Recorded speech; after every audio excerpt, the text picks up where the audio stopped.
The Z to Z Podcast.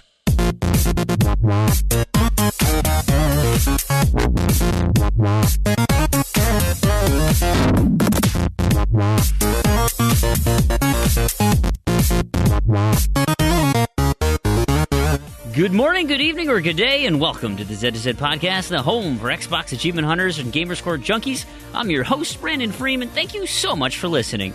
At Z to Z, we love gaming, and in particular, grabbing achievements and gaining Gamerscore. We do news, reviews, and interviews. If it's about achievements, we'll unlock it. You can find show notes for this show, as well as previous shows, on our website, z2z.com. This is episode 111. You can also contact us with questions and comments on Twitter at Z2ZZEDTOZED, over at our forums, forum.z2z.com, or email us directly, contact@z2z.com. Well, you heard him in the background hacking up a lung. He's doing his best to, he'll pull all those out. So you won't hear any of that in the actual show, except at the beginning and maybe some other time. But we've got Randy on his deathbed. How are you doing, Randy? That is correct. You will not have heard me before, but yes, I am sick this week, but I'm still here, and I'm going to be coughing.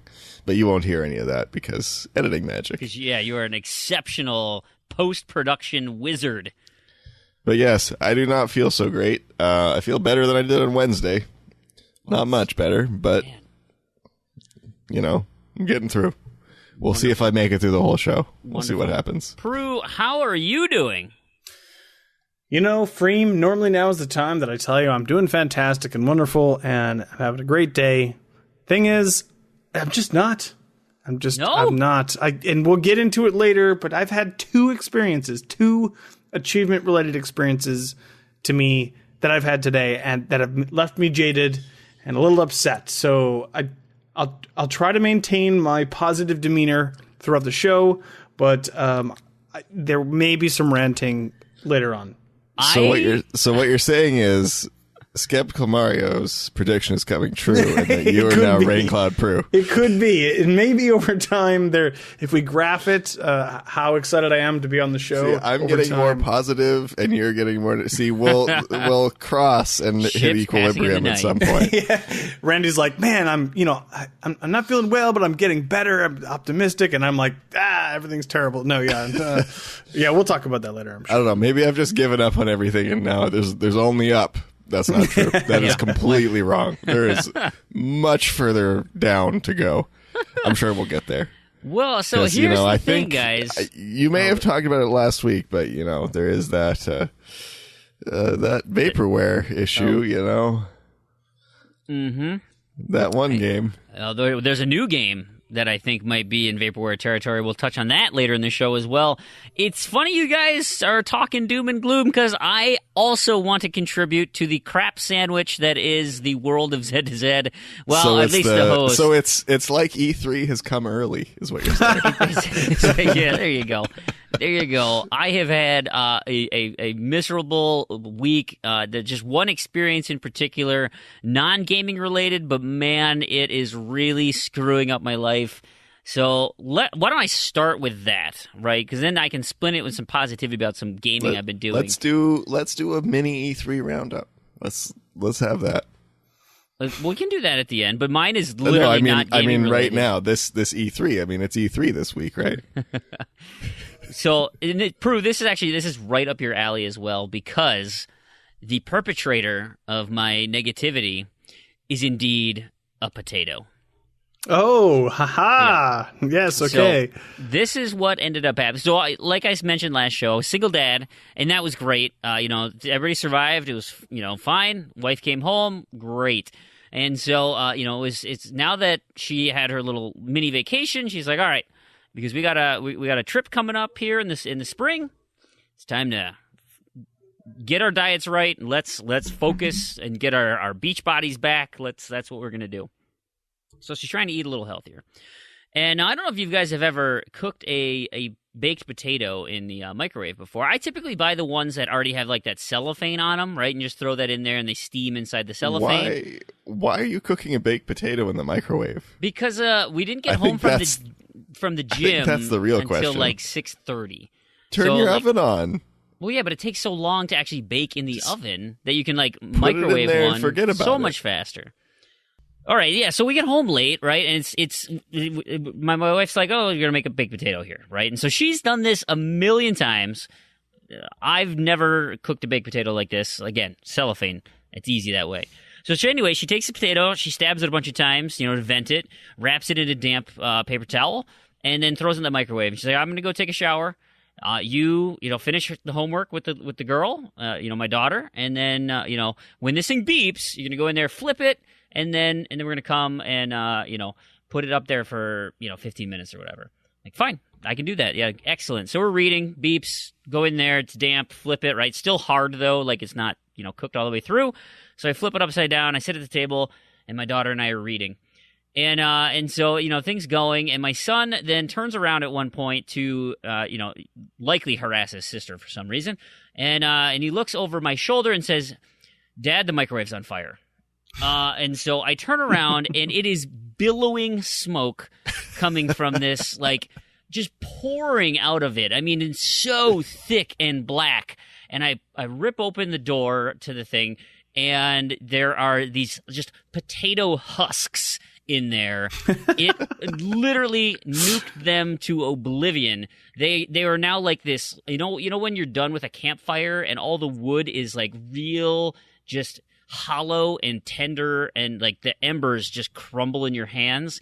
That is the potato, except it's still smoking. This thing is like has a fire on the inside, and I'm like panicking. I'm like, there's no open flames, but it's billowing smoke like you wouldn't believe.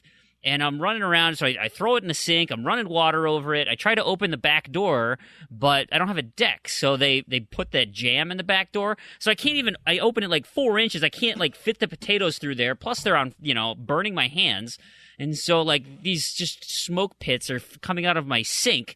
And I'm looking up at the ceiling, and there is a 12 inches of just thick, dark smoke, and all over my house. And now it's creeping upstairs, and my wife comes down, and she's like, "What's going?" I'm like, "It's on fire! Like the potato's on fire! I don't know what happened." And hot potato. Yeah, and she's like, "Is it at all alarming that we didn't have our smoke alarms go off?" I'm like, "Yeah, that's concerning too." But like, and then of course immediately when that's an issue for later. Yeah, but we currently have a smoke problem now, and we got to vent this place out. And so we open all the windows, and then literally when we open the windows, the smoke alarm starts going off, like well past the time of you be in trouble if your house is on fire. But anyway, so now vent everything, and of course it's Minnesota, right? It's freaking cold, so you can't leave the windows open all the time. And so now I live in what I classify as this smoker's den. My house just reeks of fire. It, we had to throw away the microwave. So this is like a $300 potato right now, because I got to buy a new microwave. And we had to rent. We're renting, and we'll see if it works. I'm crossing my fingers. Tomorrow, I can't even be in my house tomorrow because we're going to ozone the whole building, and just hope for the best to try and pull some, react some of that smoke smell out of here with an ozonator. I don't know. I don't have a lot of faith in it, but anything is better than this just cesspool of smoke that I'm living in right now. Like, my clothes reek, my hair reeks, my skin is just dry. Like, I don't know, any of our smokers who listen to this show, I don't know how you guys do it. Like, this is just awful.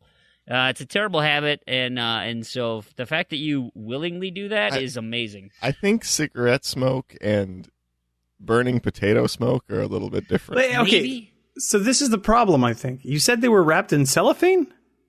Mm-mm. Paper towels. Normally they're wrapped in cellophane. Oh, Those are the okay, ones okay. you buy from the store. Gotcha. Because in my youth, I worked in a restaurant, and we served baked potatoes. And on occasion, when it would get really crazy busy, we wouldn't have had prepared enough baked potatoes to serve. So we would have to kind of quick prepare some baked potatoes, which would involve putting them in the microwave and, like you say, venting them. No problems at all. Like, we did this like on a weekly basis. Right. And I don't know, maybe because they're commercial grade microwaves or what. I don't know. We never had any problems with that. And that's doesn't seem like it should have ignited that much in the amount of time you had it in there. I don't know, maybe the potatoes were like old and rotten, so like the inside, like there's no moisture left, or like my house is too dry in Minnesota, so like all the water evaporated, and so there's nothing left to vibrate and make warm. So instead, it's like rubbing sticks together, and I just made a campfire. Made a fire. Yeah. I don't know, but it sucks. And so, I'm just like, my nose is all irritated and my throat hurts, and yeah, it's like living in a campfire. It's just terrible. So that soured my mood for the week. But I should have cooked it in the oven like a normal person. Yeah, right. The wife tries to do something quick and provide for the family, and it just doesn't happen. So let's talk about something that is fun and important, and well, not important, but it certainly brings me joy. And that's video games. In particular, games I've been playing. What are those? Yeah, I know. Don't talk about those. So I mentioned on the show last week, I was going to focus on 2 random to-do list games specifically, and I couldn't pick between each one. I decided to go with Gears of War Judgment. I just played casual story, right? I didn't really care, but I had a story-based achievement and a collecting the cog tags achievement. So I made it about, I want to say 60% through the story. This is kind of an unpopular opinion, but I kind of like it. I like how short the little missions are. Like they're, these little like bite-sized events, as you're going through each narrative. Now, I think the premise is ridiculous that you're having this like court-martial hearing in the middle of what clearly is an active battle. So I'm curious how that flips once the locusts are coming in. They're gonna smash down the door, and there'll be chaos that ensues. But I've been through everybody's testimony so far, and I have to do Baird's last testimony here, which I think is the climax of the essentially of the story here. But I kind of like it, guys. Did you guys play Gears Judgment? I know it's universally panned as a terrible game, but am I missing something? Why do people hate it so much? It's the only Gears I haven't played, so I couldn't even tell you. Well, you guys should give it a shot. It was Gears Games with Gold, right? I mean, I have it digitally. There's no other reason I would have it digitally. So, well, it also came with. I have it, but I have no intention of putting that on my tag. Because you can't complete it. Yeah, can't complete it, and I don't know. I've been over Gears of War for a very long time. It hasn't felt right since the first one to me. So there are discontinueds in Judgment. Not technically, but you're never going to get one of the achievements. It's 30 community events that they never change. They might change it like once every 6 months or something. Gotcha. But I got that one because they if you got that one, you're fine. Yeah, that's the only one. Well, I'm not going to do seriously judgmental. That's stupid. I mean, nothing else in that game is really that hard. No, it's actually one of the easier Gears games. It's pretty easy, yeah. But it's just that one that's. Yeah, stupid. The war supporter, because they were doing a thing, and you had to get on at the time. See, I would have done that. They were cycling through. Yeah, I would have jumped on, but they didn't commit to doing 30. They're like, "Oh yeah, we'll do it for 2 weeks. We'll do 20. We might do more." You're probably going to do more. Yeah, when they were done, but I was at 28. And I was like, "Are you kidding me?" And then enough people in the community flipped out on him, and like, "Fine, we'll run it for one more week." I'm like, "Yes, I'm in." Yeah, it was. I don't know why. Why did they do something like? Do they really think people are gonna manually change things over for more than like 2 months? Like, what were they thinking? Oh yeah, I can't. It was imagine. like, what? Let's put that achievement in. Nobody's going to be able to get it because they're like, oh, yeah, we're going to support this forever. It's like, no, you're not. You're going to change it. Like, yeah, it's going to be like, unless you play from day one, that's the only way you're going to get it. Yeah, it was dumb. And even then, good luck. I agree. That was stupid. But yeah, story-wise, I'm enjoying it. I like the idea of like that you can do these alternate declassified, kind of make the thing harder. Where it's like, here's the story, and you play the declassified mission. Well, this is what actually happened. Remember all the guns we had? Yeah, actually, we only had pistols that time. Or, there's all these locusts with heavy artillery, and it was like, what the? That's kind of cool. I like that little spin on it. Anyway, so there was that Gears Judgment. I got 9 achievements in that on Friday night and Saturday night since we recorded early. That was great. And then I've been working on Agents of Fun all week. Of course, that is the. How are you liking Agents of Fun? It is fine. They're again exactly. We were talking about it last night. I was with Koosh and Shin Doctor jumped in for a little bit, and then we just had a bunch of people kind of messing around after Plants vs Zombies, this has just been terrible. The fact that the cutoff is 1 a.m. It's like because I'm up until like 12:30, like that's when I'm shutting down the Xbox, and it's like, well, instead of waking up in the morning though and just signing on to get these started. Like, I should just stay up till 1 and then do them. And it's like, oh, it's at 1. I should at least get maybe a couple swarmer kills or, whatever. Get started on them. And it's like 1:30 by the time I'm going to. I think I cannot wait till these connected contracts are done so I can actually go to bed at a more reasonable time. Yeah, they're the worst. Yeah. They're terrible. And so, they're so long for a 1 day contract. Absolutely. Even with 5 people, it's too much. Every one of them is too much. Yeah. Yeah. Well, not every one of them. The money one is pretty easy. Some of them are okay. Like the kills one, the one we get like 1,800 kills and 900 special kills. Like that one's ridiculous if you don't know the exploit on that one mission. Yes. Right. If it were not for that, that would be one of the most ridiculous. 900 special ability kills. Yeah. Most special abilities can't even kill an enemy in one hit. Right. Yeah, I was doing Braddock or whatever, and I'm getting 3 kills in just this giant melee, and I'm like, what the heck? Of course I know that gaunt level exploit that works out great, but anyway, so without that, it'd be as a community, it's been wonderful. Ridiculous. We've been having 6 people. Some people can work more than others. Big shout out to Chin Doctor for multiple reasons, but in terms of Agents of Mayhem, Chin Doctor has been the hero, and I am going to be really sad when he actually gets this achievement because, man, he's been carrying this crew, doing well more than his what's 1/6, 12.5%. Well above and beyond that, and that's 1/8. What's 1/6? Doesn't matter. Anyway, he's been really helping us get this over the line. Plus, because he's in Australia, it's like that. It's a good time for him to kind of, either start early and get some good headway, or close the thing out if we're close. And it's like I can't stay up any later. I'm dying here. I can't respawn another layer. Or I can't do this, or there's no global events or whatever. Anyway, I got 9 achievements in that. Really, all I've been doing is side stuff. I haven't even been doing main campaign right now. And so I've been doing all the personal contracts, but not I've been kind of preloading all the ones for getting the outfits for the different teams. So doing those side contests and then just raising everybody's level.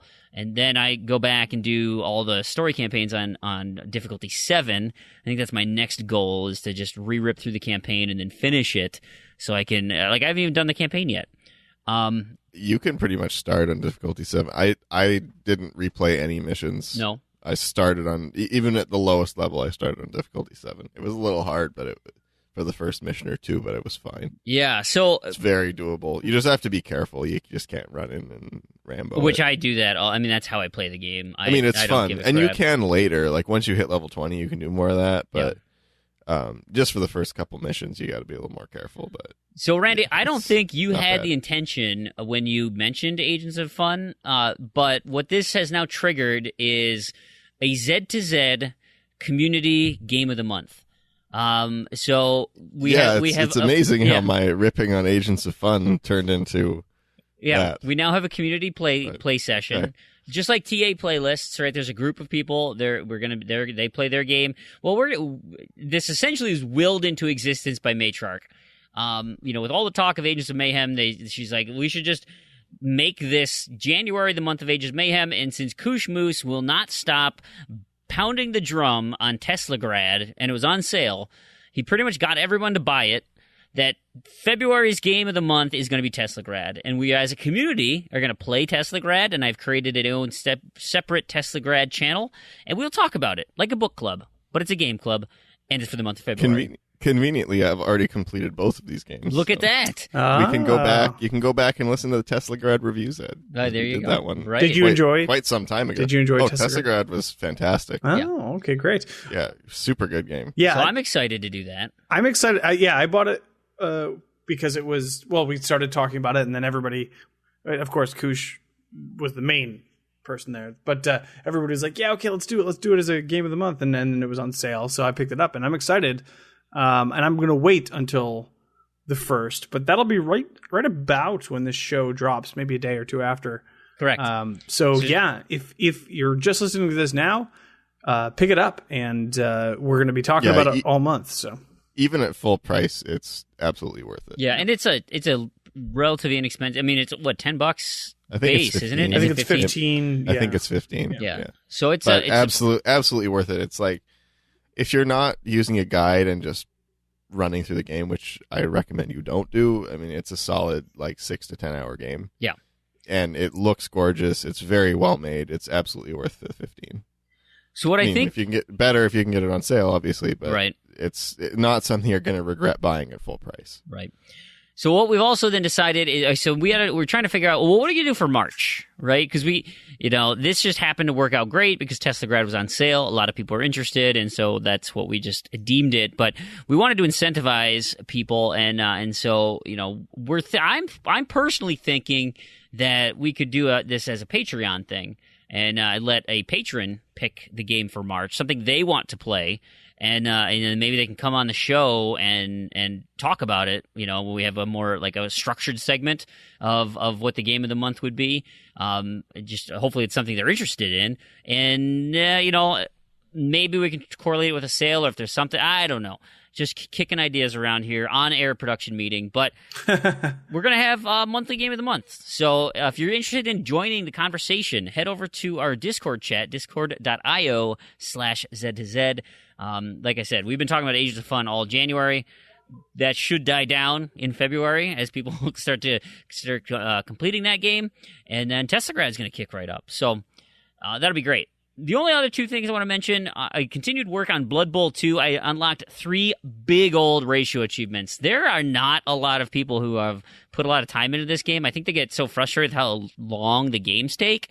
And so I only have 11 achievements left in this thing, but everything that's left is real high ratios, which is great. And they can kind of be preloaded. It might be tough to do them in, have multiple things preloaded, but you could set some things up so that that you can have a cavalcade of TA come through, which I might need. And finally, my win of the week. This is so I decided I was going to work on some. I had a little bit of opening on one. So on Tuesday night, I had to work late. We're doing a batch, and they're like, "Yeah, we're going to start the batch at 2 in the afternoon." Like, I don't want to stay that late, but fine. I need to oversee it. So I'll take the kids to daycare, and then I'll come in, and that'll be about the time we'll get started. And all of a sudden, I got on a conference call that morning, and they said, yeah, all right, we're going to move it. We'll definitely be started by 6 p.m. I'm like, are you kidding me?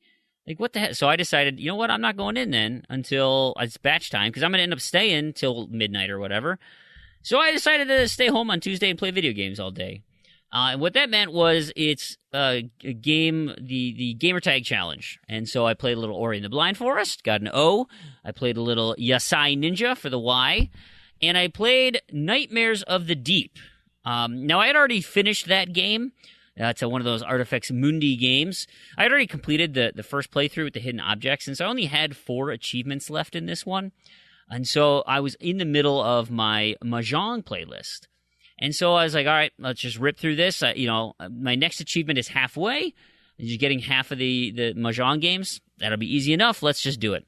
So I'm following the guide, playing along, and I'm watching the thing tick up, and I get to what clearly is 1 game left to be my halfway point. And then I play it, and I look at the guide, and it says, hey, if you've been doing Mahjong, this thing should pop. Like, okay, well, it didn't. That sucks. I'll have to play a little bit from the beginning again, but whatever. I'll just do the next one. And then it didn't pop. Like, okay. But, there's one, like, right here. I'll just do one more Mahjong game. We'll see what happens. Didn't pop. I'm like, are you kidding me?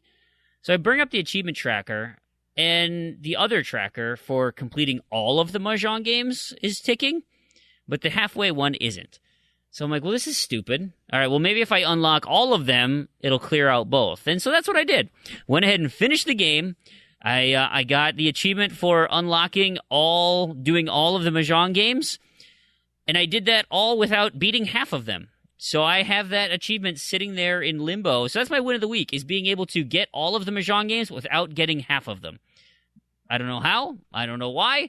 But I've got this N lined up for you, Crandy, for your name in February. And hopefully I can clear that by going to the Game Hub or doing whatever, but unplugging that clog.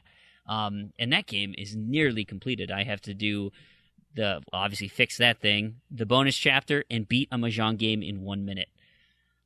Is that the Big Ben Mahjong? No, that's that's like one of the side games for the Artifacts Mundi thing. Oh, right. Yeah, okay. The alternate, whatever. So anyway, that's what I've been doing this week. What have you been up to, Proulx? We haven't heard from you in a while. Uh-oh. That's a mighty sigh. You want to hear my win of the week? Yeah. My win of the week that should have been my win of the probably half of the year that would have been awesome, that turned into the most crushing disappointment that I've had in achievements in a very long time. Oh, dear. This is why Skeptical Mario is Nostradamus, and I'm turning into it's cynical Randy. Oh God. Okay, so a couple of weeks ago, somebody asked if you could have not started a game on your tag, what would you have picked? Right? Yeah. And I think I can't remember if it was my first example, but it certainly popped first in my mind, which was Tetris Bliss on the Windows Phone. And what did I tell you when you were talking about starting that game? So. So in order to get the completion, you need to have 100,000 lines cleared. The next closest achievement to that is getting 10,000 lines cleared. Everything else you'll get way before 10,000 lines. You'll get all that done the rest of the game. Then you'll get 10,000 lines. Then it's just a ginormous grind to 100,000 lines.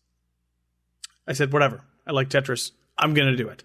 And by the way, once you get that 100,000 lines cleared, that's not the last achievement. The last achievement is for getting all the other achievements, including the 100,000 lines cleared achievement. So, okay, fine. I get everything done up until 10,000 lines cleared. Yeah. And no problem, okay? So in the tracker in the game, there are two sections. You have, when you first click on the thing, it's quote-unquote achievements, what they call achievements. Those are in-game achievements. Right. And then if you scroll down, you have to scroll down a bunch, is Xbox achievements. So at the top, in the regular achievements section, it lists lines cleared. And it says how many lines you have cleared and what level you need to get to the next level to get your reward. So that's what I've been tracking for most of the time. So, I was at 25,000 lines of 100,000 for that achievement. And when I would scroll down to the Xbox achievements, the corresponding, it doesn't give you as much detail for the Xbox achievements, but it was roughly the same. So the corresponding line was right there where it should have been. Mm-hmm. But it's been a few months since I've checked the quote-unquote Xbox section of that. But I was really pushing hard for these 100,000 lines. Well, okay, so today was the day. Today was the day that I was going to do it. And I'm excited for you. Yeah.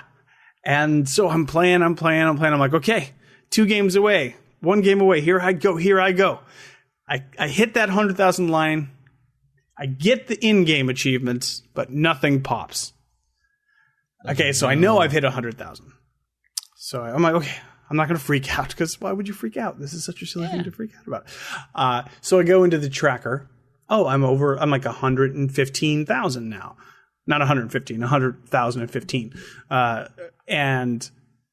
But nothing popped. So I scroll down the list. The Xbox tracker has me essentially at the beginning of the game. Okay. So at some point in between 10,000 and 100,000 lines, the in-game Xbox tracker stopped tracking me completely and never picked up again. Or it just got reset, or I don't know what happened.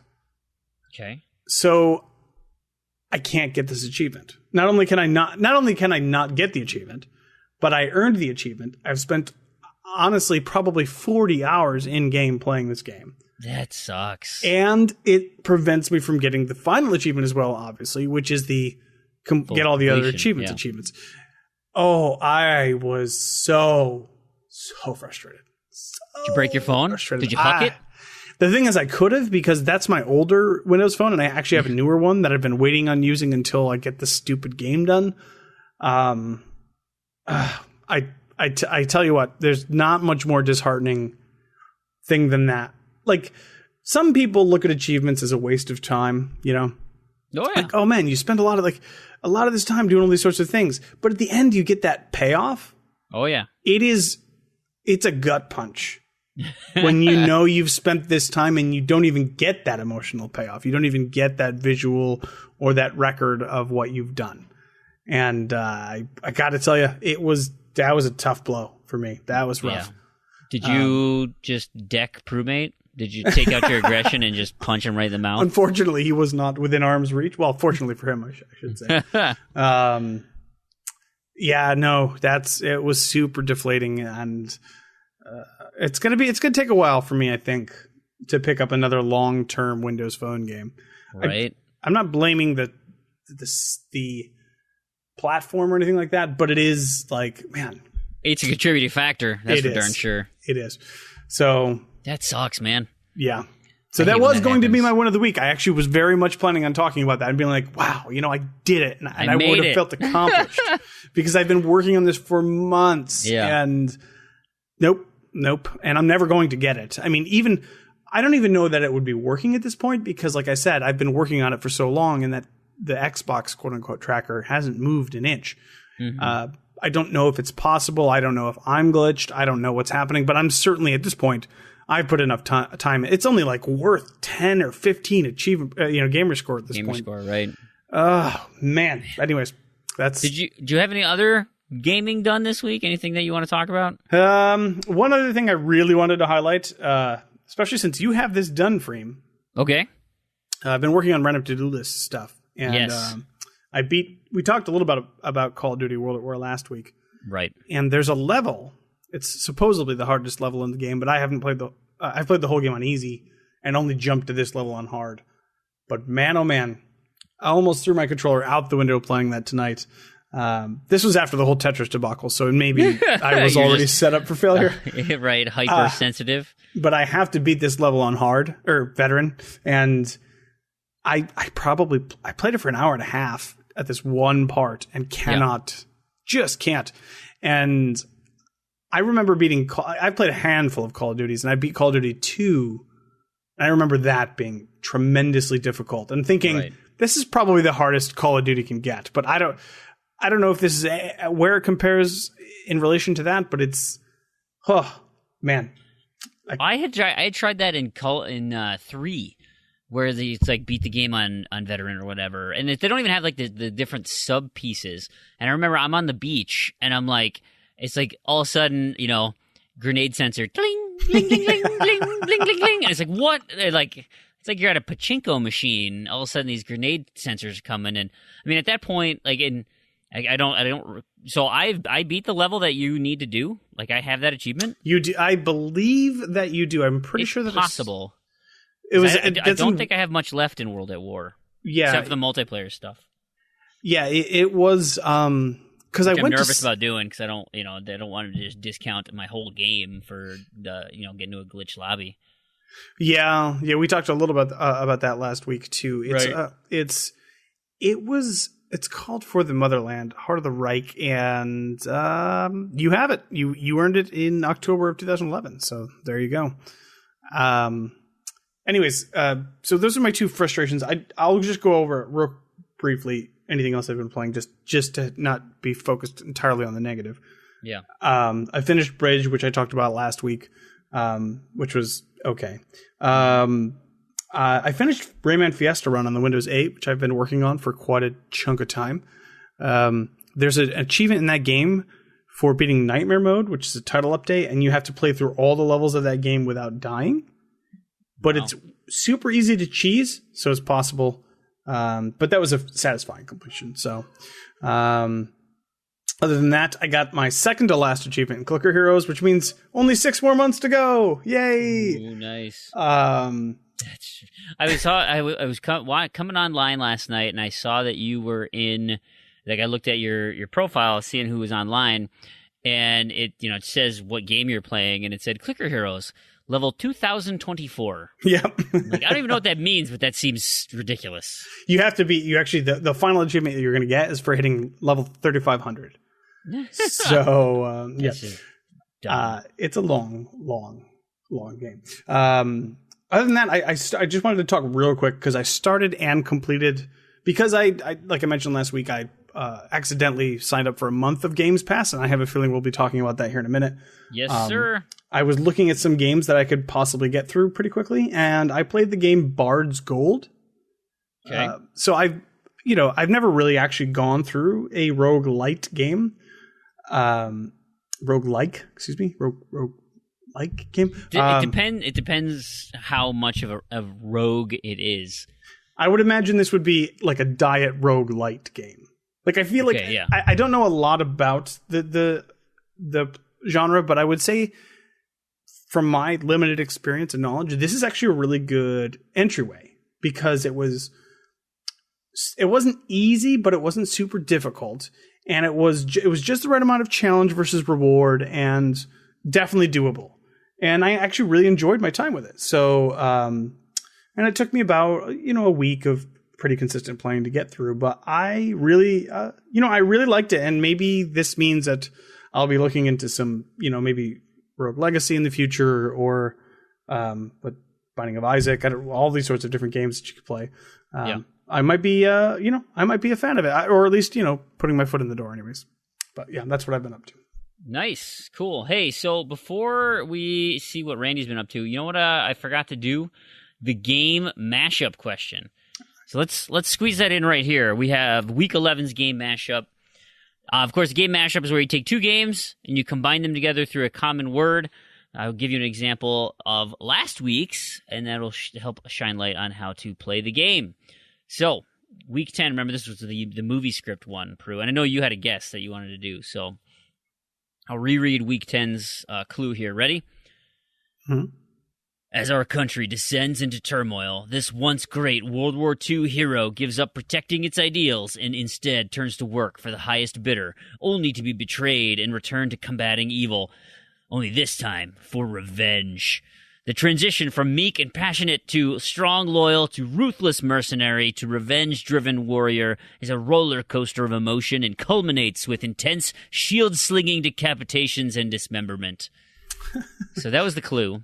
Did you come up with the game? I know you knew half of that. There's pretty easy clues in there. Yeah, I only know the Captain America stuff. I don't know. Yeah. I don't know what else it is. So the game is, here's the answer, Captain America, Super Soldier of Fortune, Payback.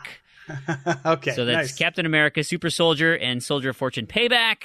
That is, and like I mentioned last show, I would totally play this game. Like, if there was an actual game where Captain America was running around, like, ruthlessly killing Nazis.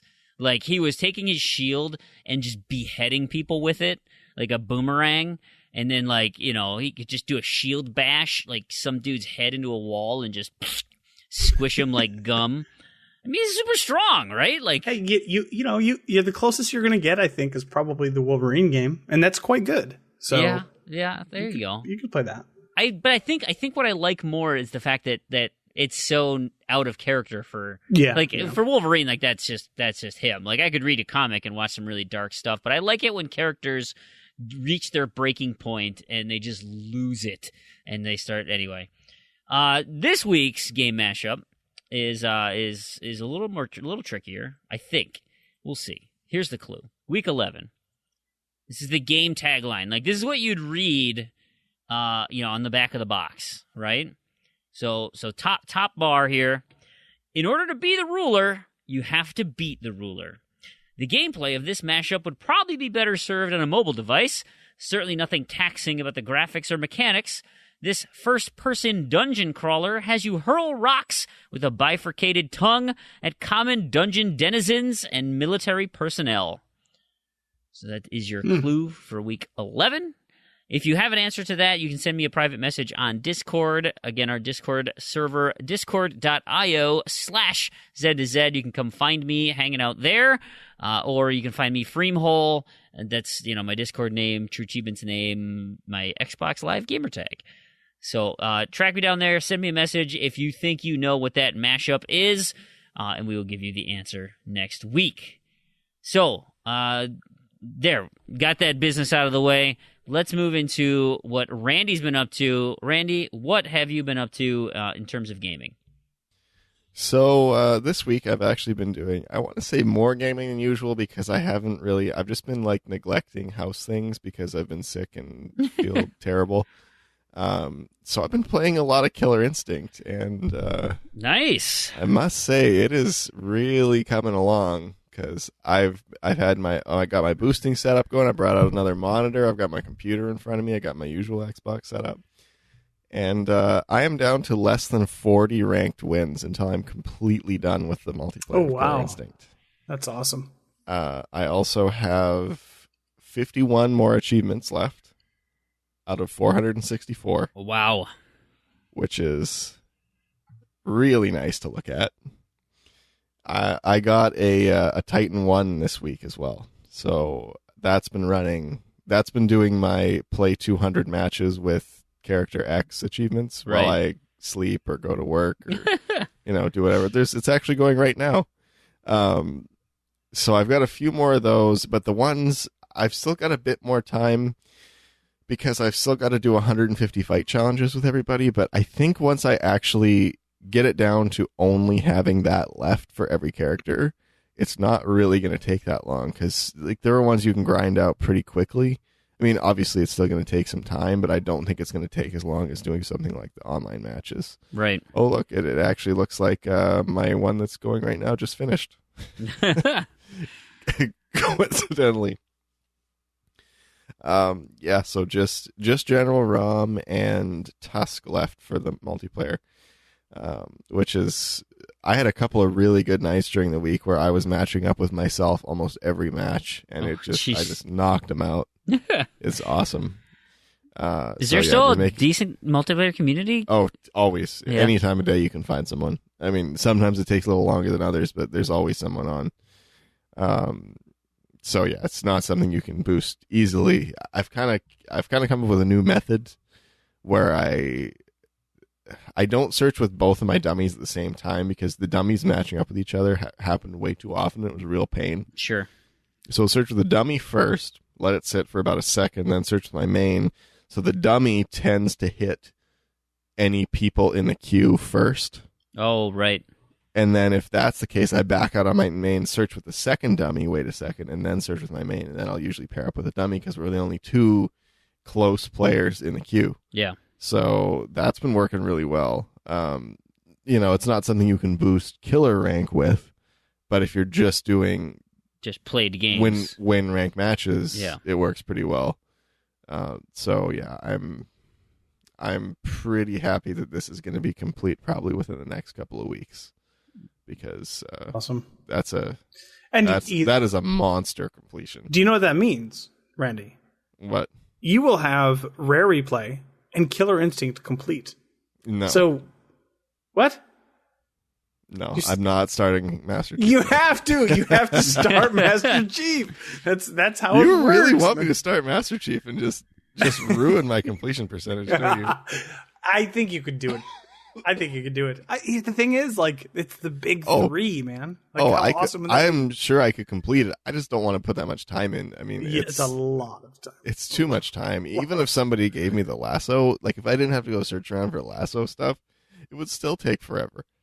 Yeah.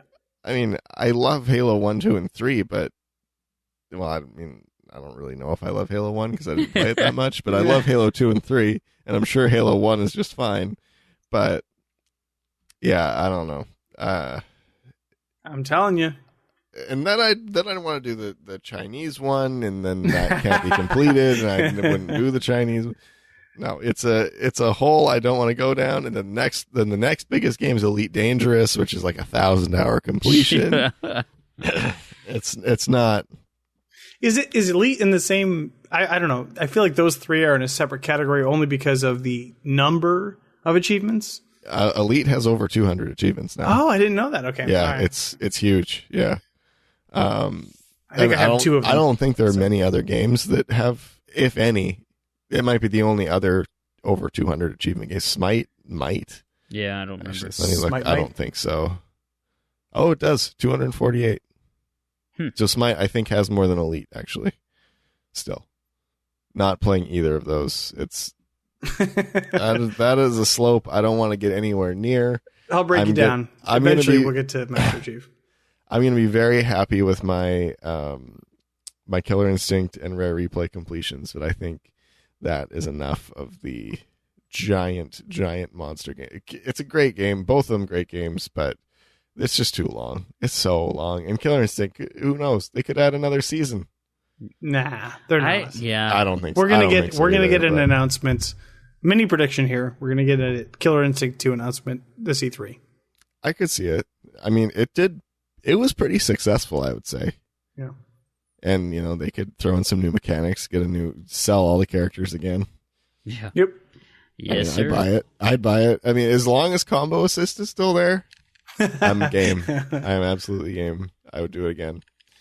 I played some Saints Row 2 with Mango and was reminded this week. I realized it a couple weeks ago, but the German version of Saints Row 2 actually has one less badge than the international version. And the really long multiplayer achievement is for getting 30 badges. Uh-oh. Which means it takes even longer on the German version because there are 20 non-ranked badges that are all super easy except for one. One of them you have to play on a certain day of the year, which I did and I got. And then all the other ones are based on your rank. So you have to get 10 ranked badges. Mm-hmm. Except in the German version, Mayhem is completely removed from the game. So the badge tied to Mayhem, I mean, it's probably in the game, but you can never get it because Mayhem doesn't exist. So that means you have to rank up one more time, which I hit what would be my 30th badge in the international version this week or last week. I don't remember which day it was. The last time we played. Yeah. And so we tested. I was kind of hoping, maybe they'll drop the requirement to 29 and just didn't change the description. Nope. It is still 30. So the grind continues on Saints Row 2. That is quite the grind.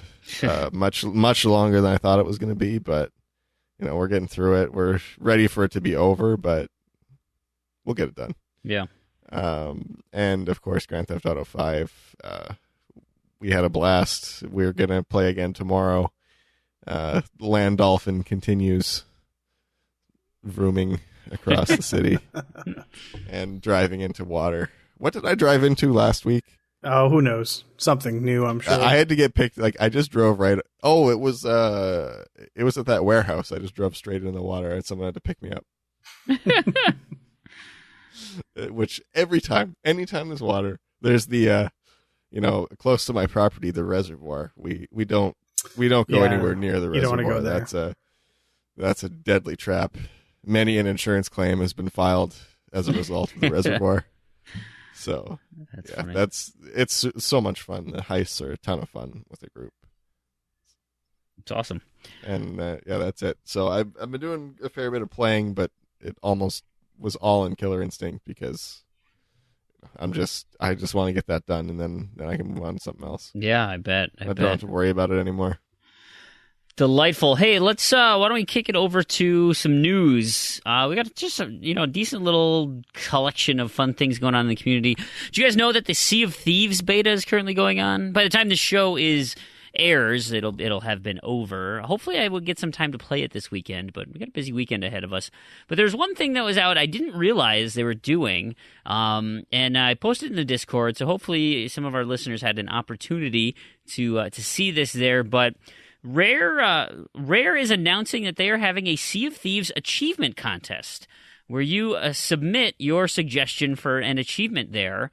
And then, so it goes on as long as the beta is going on. Of course, they extended the beta by 2 days because there were some connection issues. So, but again, still over by the time this show comes out. But they want you to submit your idea for an achievement. And then they're going to pare down the list to 5 that they want. And one of them will actually be put into the game. And so they'll have you'll have your achievement in the game, and they'll give you a piece of signed artwork. and then there's going to be like a prize pack, a Sea of Thieves prize pack on top of that. So my question to you: what would your Sea of Thieves achievement be? You guys, I know you guys haven't actually played the game yet, though, right? See, that's the problem. I mean, it's really difficult to come up with a good achievement if you don't know the context. Clearly, the easy avenue to go would be some sort of pirate joke. But I don't know. It seems weird, like to come up with an achievement when you don't know what you're trying to accomplish in the game. So I don't know. This one was tough. I tried to go when you posted the link. I tried to go to the website, but it was down at the time. Yeah, they're having some issues. Yeah, but so I wasn't able to go back later. Unfortunately, just to see. I don't know if they like listed what people were suggesting or like a top 10 or whatever. Yeah, but it's tough because without knowing the context of the game, a lot of this stuff is just going to be kind of shallow, easy stuff, I think. Right. I'm thinking one would be and it's called I'll Never Forget You, Jack, and it's where you push your friend off the front of the boat. Okay, that's good. Team killing achievement. Yeah. He's up on the bow of the ship, right? Now, if this was a VR title, I'd have you hug him, right? Hold him around the waist. But instead, you just push your pirate friend over the edge. The other one could be, I can see my house from up here or something, where you climb to the top of the mast and then dive into the water from the top of the mast. That'd be fun. I'm sure that's already in there. One of my favorites from Battlefield Bad Company, I think it was called Darwin's Parachute. And it was an achievement for deploying the parachute after jumping out of a helicopter. Well, there is no parachute. The achievement is actually for dying from jumping out of a helicopter. Which funny. Your idea thought of, you could have a reference to that, call it There Is No Parachute or something. You jump off the mast or jump off the crow's nest and die.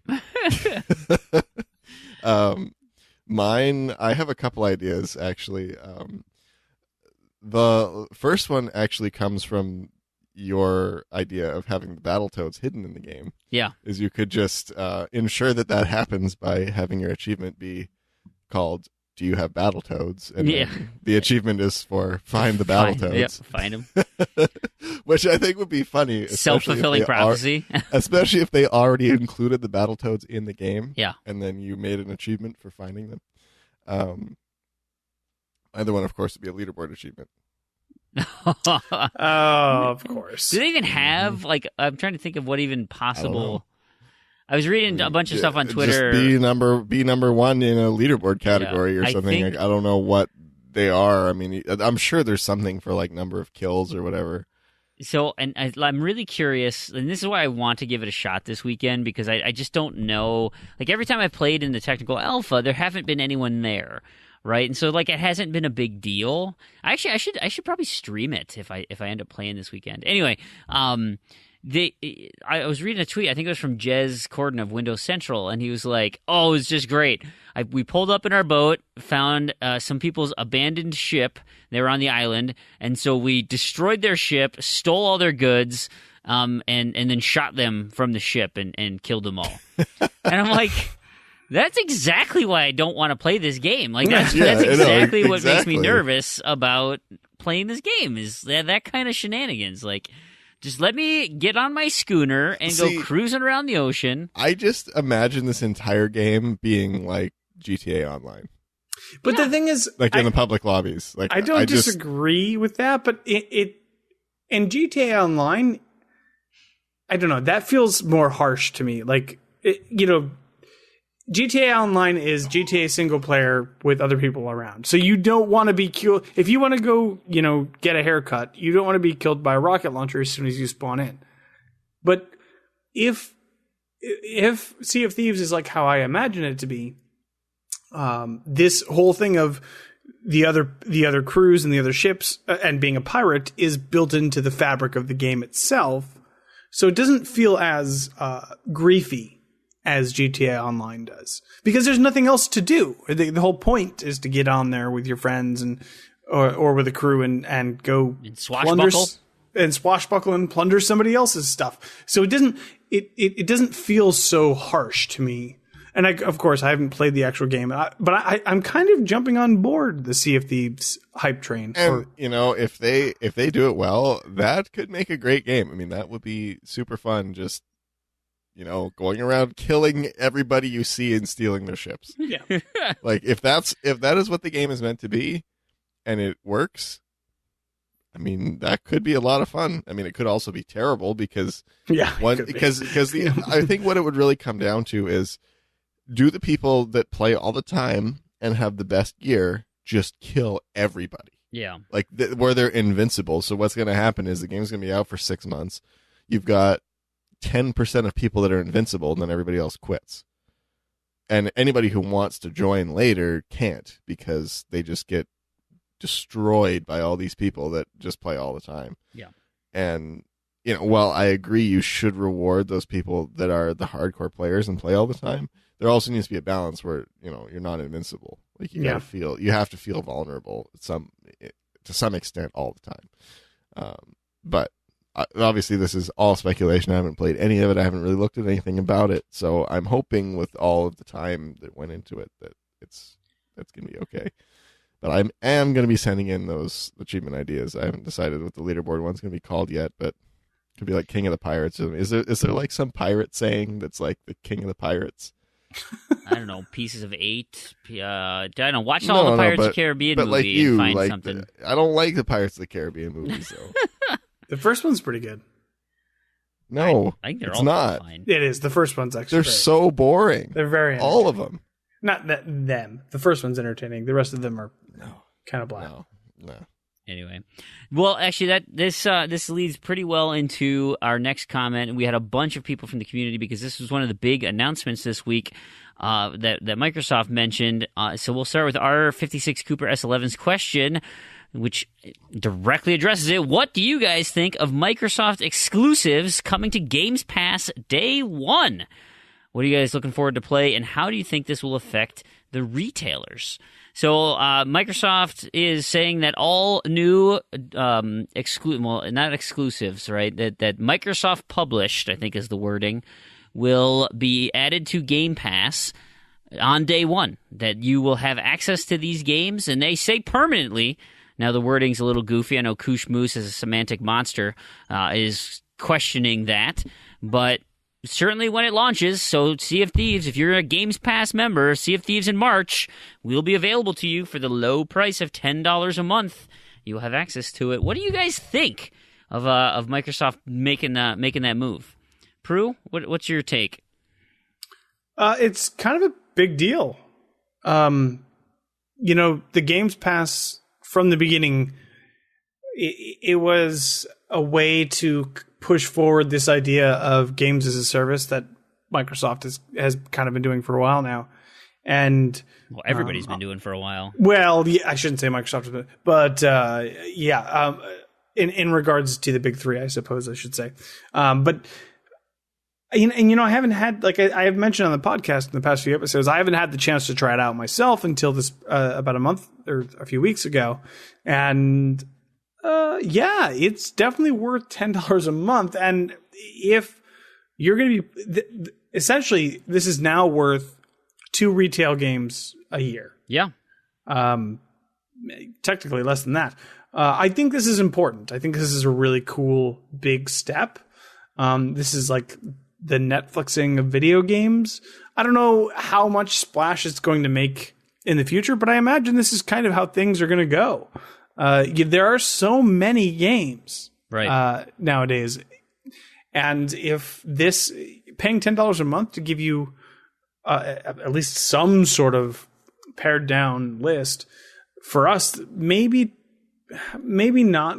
I don't think we're the target audience for it, but it's even for us, I think it's a really good value. It's hard to argue that Microsoft is not acting in the best interest of consumers at this point. I think that's the biggest takeaway is this is a super friendly move for us as gamers. Absolutely, it is. Absolutely. Rand, do you have anything else Yeah. to add before I jump in? I think this is the way to go when you're talking about ongoing monetization of games and games as a service. This is how you do it, not microtransactions and not loot boxes. Because while I personally still like to own my games, I still have that option. I can still buy the disc. It's probably going to get harder to find them. Yeah. But I'm sure Amazon is still going to sell them. Best Buy is still going to sell them, even if it's not in their stores. They're still going to be there and easy enough for me to get a hold of. But at the same time, you know, $10 a month, like that's super cheap. I'm still probably not going to use this service because I don't really care about the games coming out, like the new games coming out. But if I did, that's a pretty good deal, especially if you just want to try it. You know, Yep. Maybe you don't want to drop $60. Maybe you just want to try it for a month, and if you like it, then you go buy it. I You go think. buy it next month for $60 instead of renewing your subscription.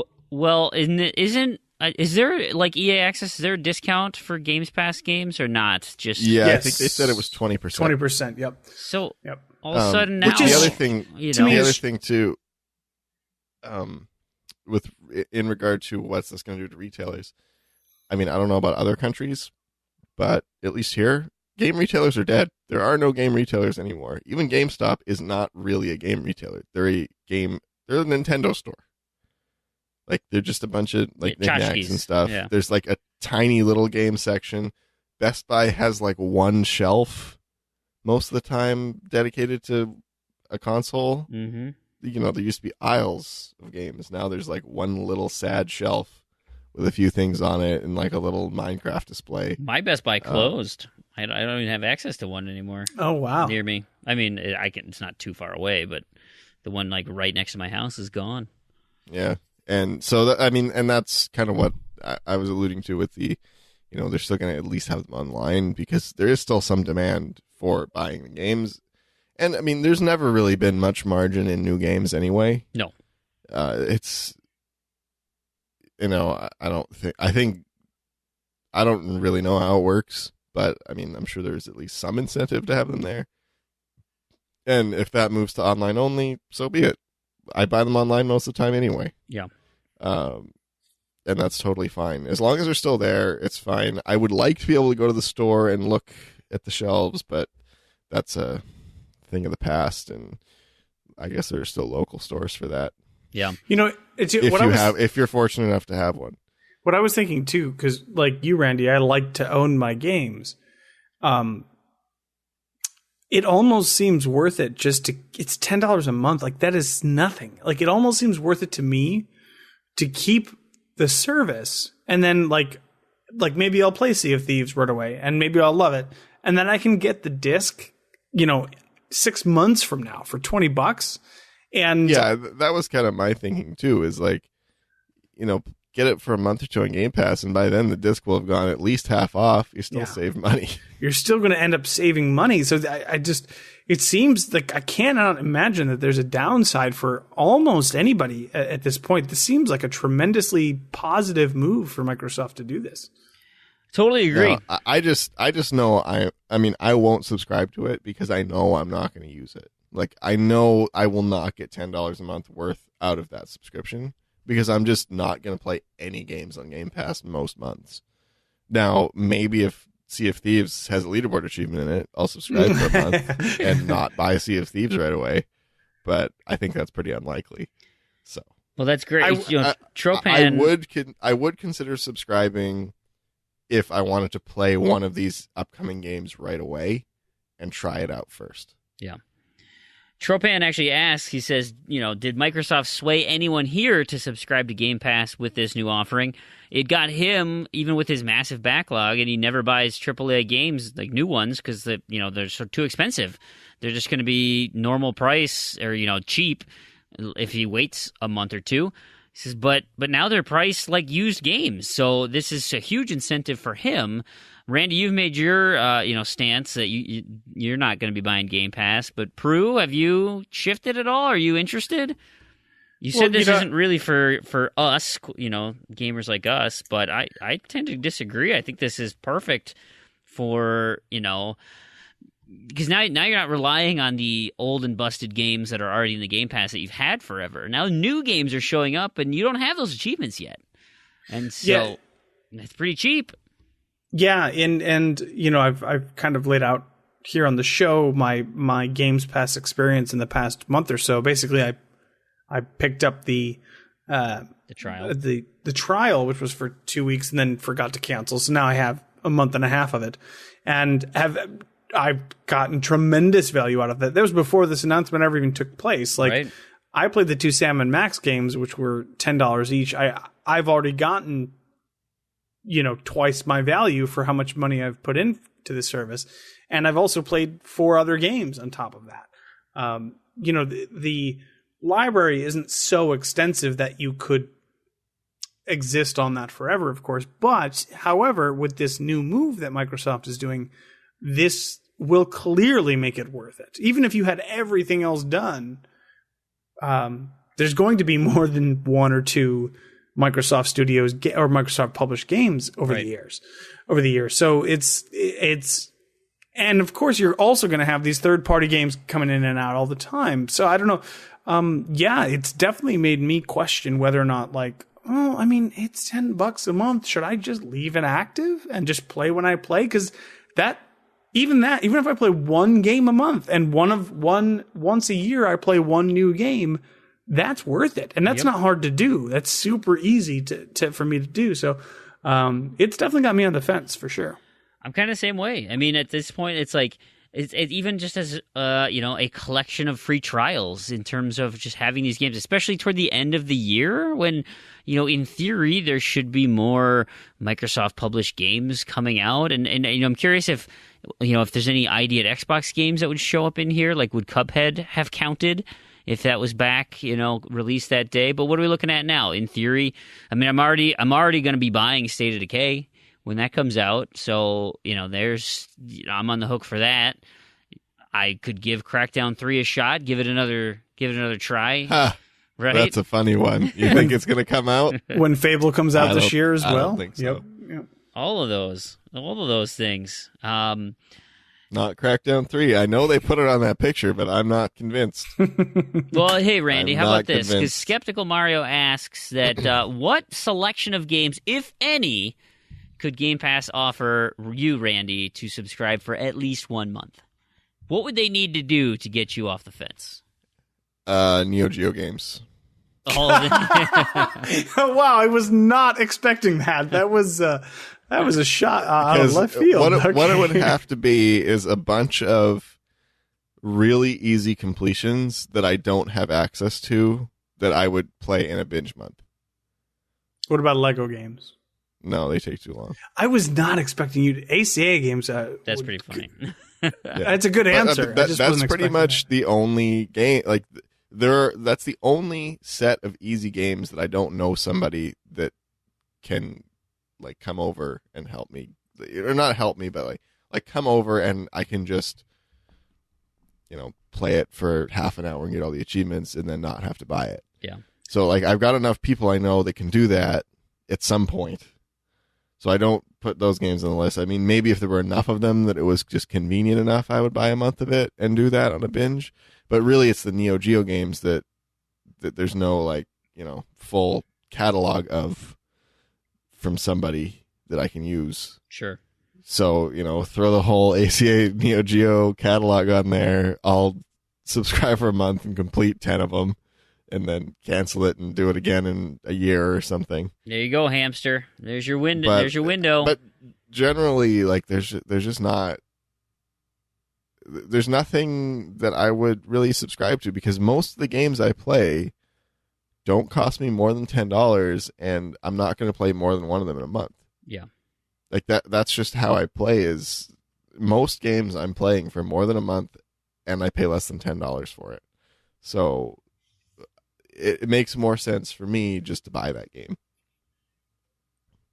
Yeah, that's fair. I mean, had this been an option earlier in my gaming career, then I would have easily jumped on the chance at this, but having, the ability to buy whatever game I want, yet losing the amount of time I have access to play games, has, created a backlog which is obscene, and now it's to the point where it's like, there's so many games that have passed me by that are just brilliant that as much as I love the new hotness, like there's other things I need to do.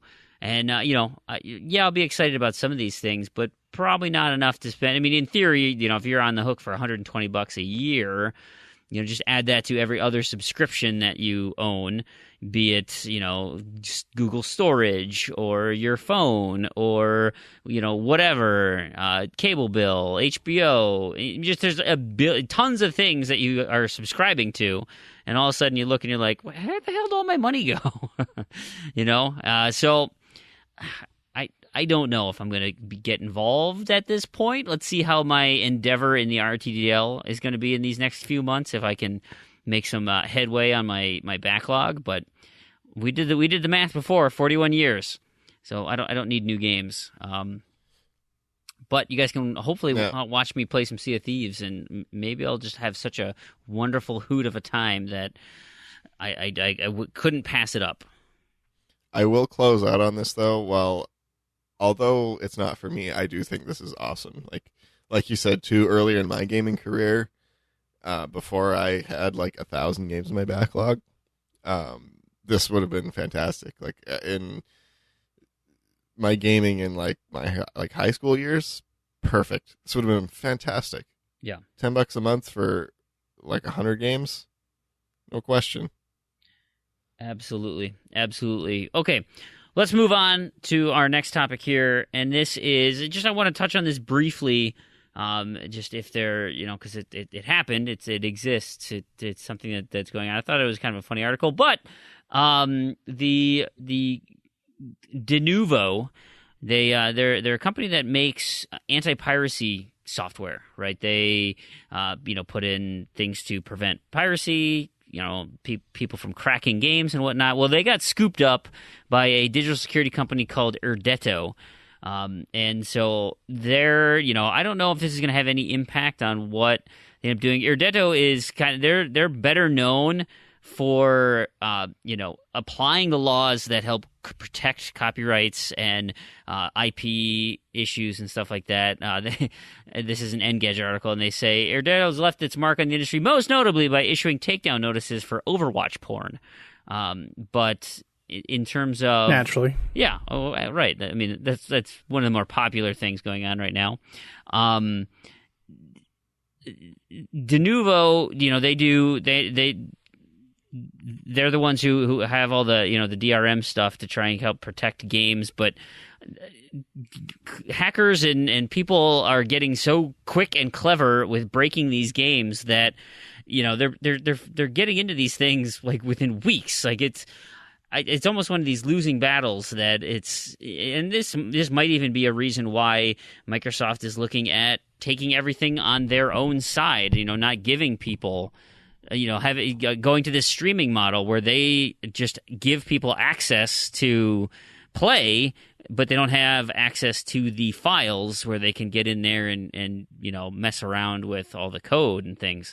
Because that's what we're looking at here is people getting in there, and I mean that's the basis of the mod community. That's the basis for most PC gamers they're savvy enough to get in there and do whatever they want. So anyway, I don't know if you guys have any comments or anything that you want to add to this, but so that's happening. Denuvo is now going to be part of Erdetto. You guys have anything you want to add? Should I move on? Let's keep going. Let me introduce you to my new friend. So I have a new friend. His name is Sam. Sam is Ubisoft's answer to Siri or Alexa or whatever you want. Ubisoft has a new personal assistant named Sam, and Sam focuses on gaming. So where, Alexa might be fantastic at getting you what you need from Amazon, and Siri might be great to hook you into the Apple Store or provide you with terrible jokes or just being all around obnoxious. Sam was just really excellent at nailing video game stuff. For instance, if you were just curious about Assassin's Creed Origins, he will pull up some guides and information about the game, release dates, Tom Clancy information. He has this stuff ready to go. You can also ask him to help you find Easter eggs in the games and things. Now, this is, Randy, I don't know if you still have access to a Canadian phone, but I do. You should get the beta for Sam. It's in English. It's the English version on Android or iOS, only in Canada right now. And so I think they're testing this out. Obviously, Ubisoft is a Canadian company, and so not really. It's a French company with a large presence in Canada, right? Probably because they can speak French. I'm curious about what voice did they did they use Ezio's voice to do Sam? What does Sam sound like? I haven't heard any clips of this. And is Sam what can he do? Is there anything else here? Why? It's funny because a lot of things I've been hearing about the Ubisoft, essentially Upass, right? That it was always thought of as such a joke. Don't make me sign into your garbage system. I don't want anything just let me play the game. I don't want Uplay. I don't want any. What am I earning these points for? I'm getting achievements and I'm earning Uplay points. What is this? They're called units. Is that what they're called? I think so. More like Unix. Anyway, people have been playing Assassin's Creed Origins and getting loot for it. I didn't realize you actually these earned you in-game goodies. Yep. Well, only in some games. But okay. Yeah. Is that a new thing? No, there were a couple. I think they were Kinect games that the Uplay unlocks made some achievements easier or something. They gave you more XP or something. I don't remember.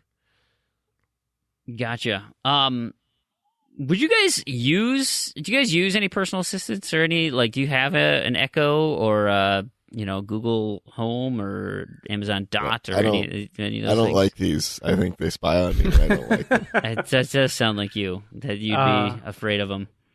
I'm not afraid of them. I just don't. Them gathering data from me all the time is not worth having it. I would never use it. You have a phone?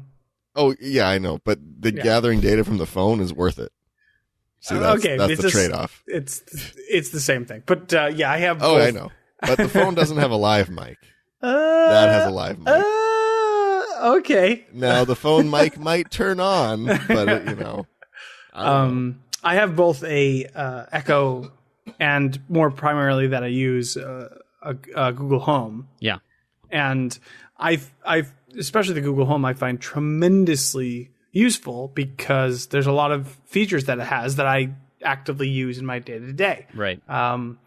Hey, Google, call this person. Hey, where's my phone? Hey, set a timer or a reminder or, an alarm. Yeah. I don't know specifically too much about Sam, but it feels just like a glorified Google search. Totally is.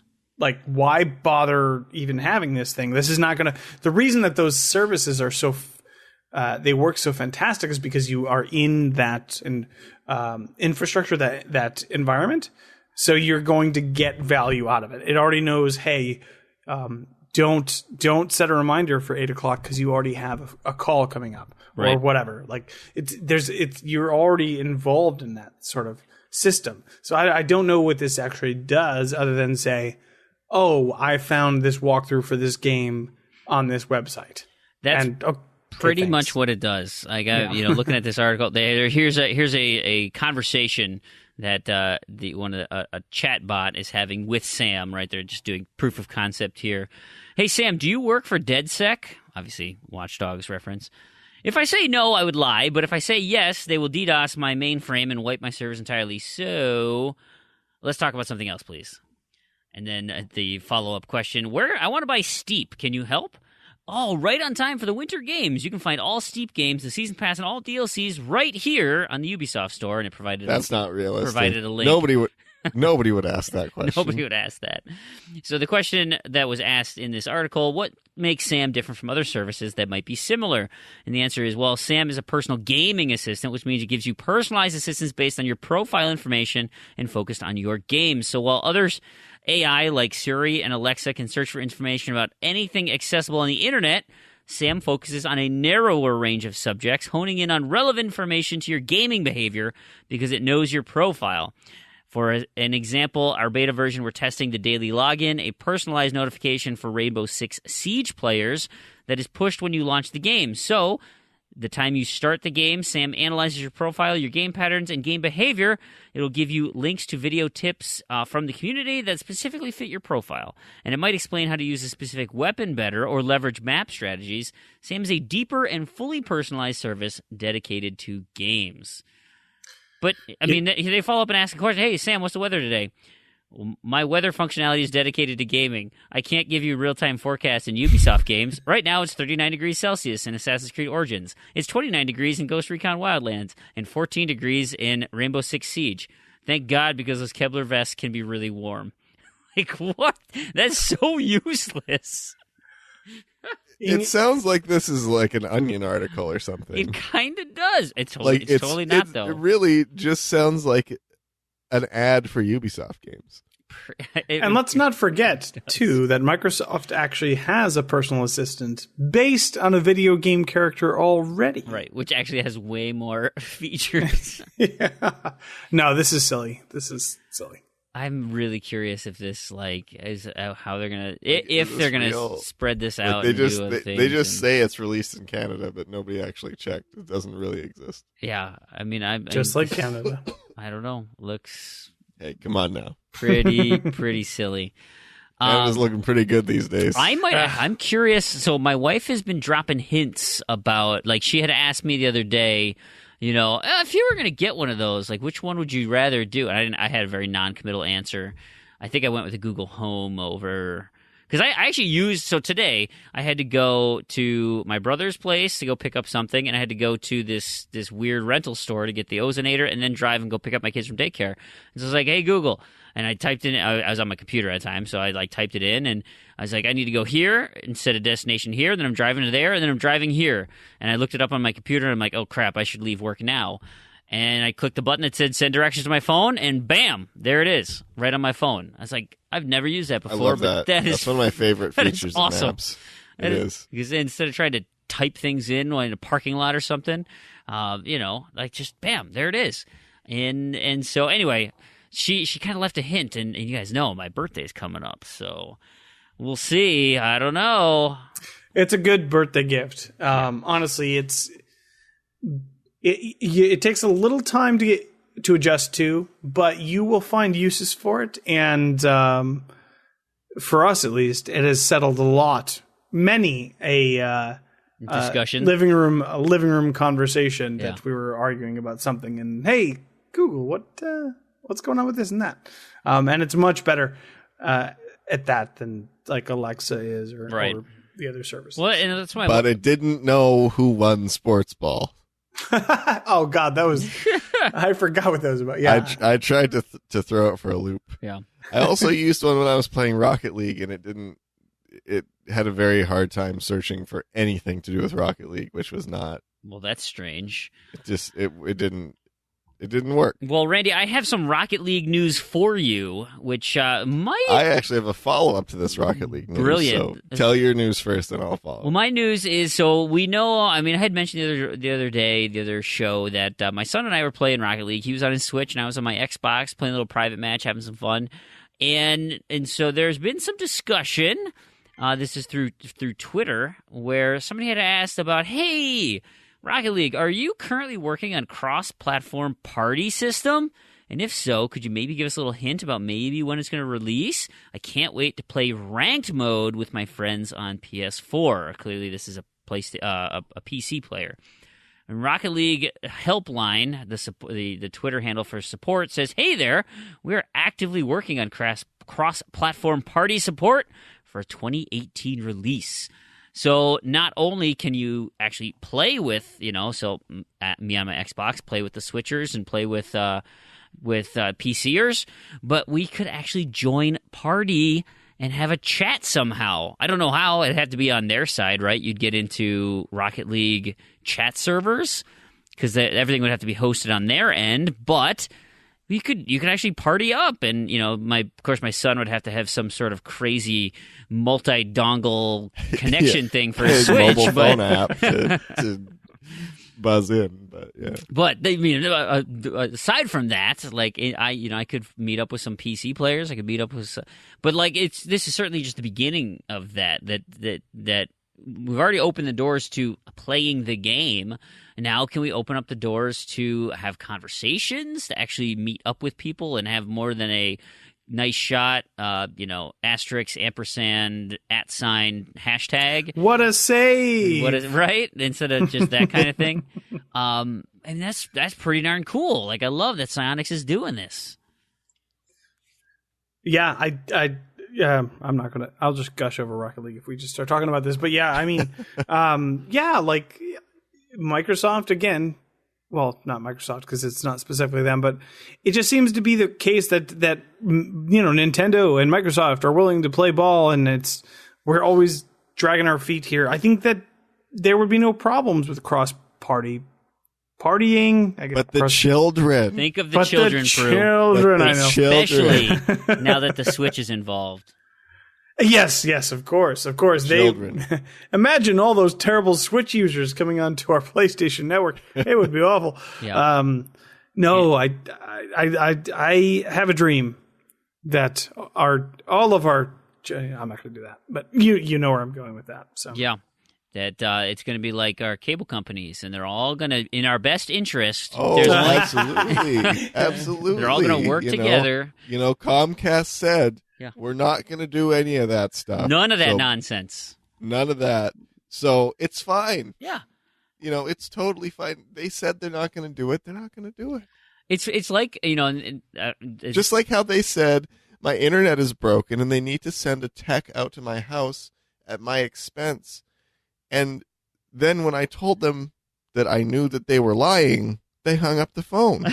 It's almost like they were lying. They wouldn't do that, though. It's, there's been a lot of conversation, too, about the loot boxes and that now the governments like Belgium and Hawaii and all these people are starting to get involved.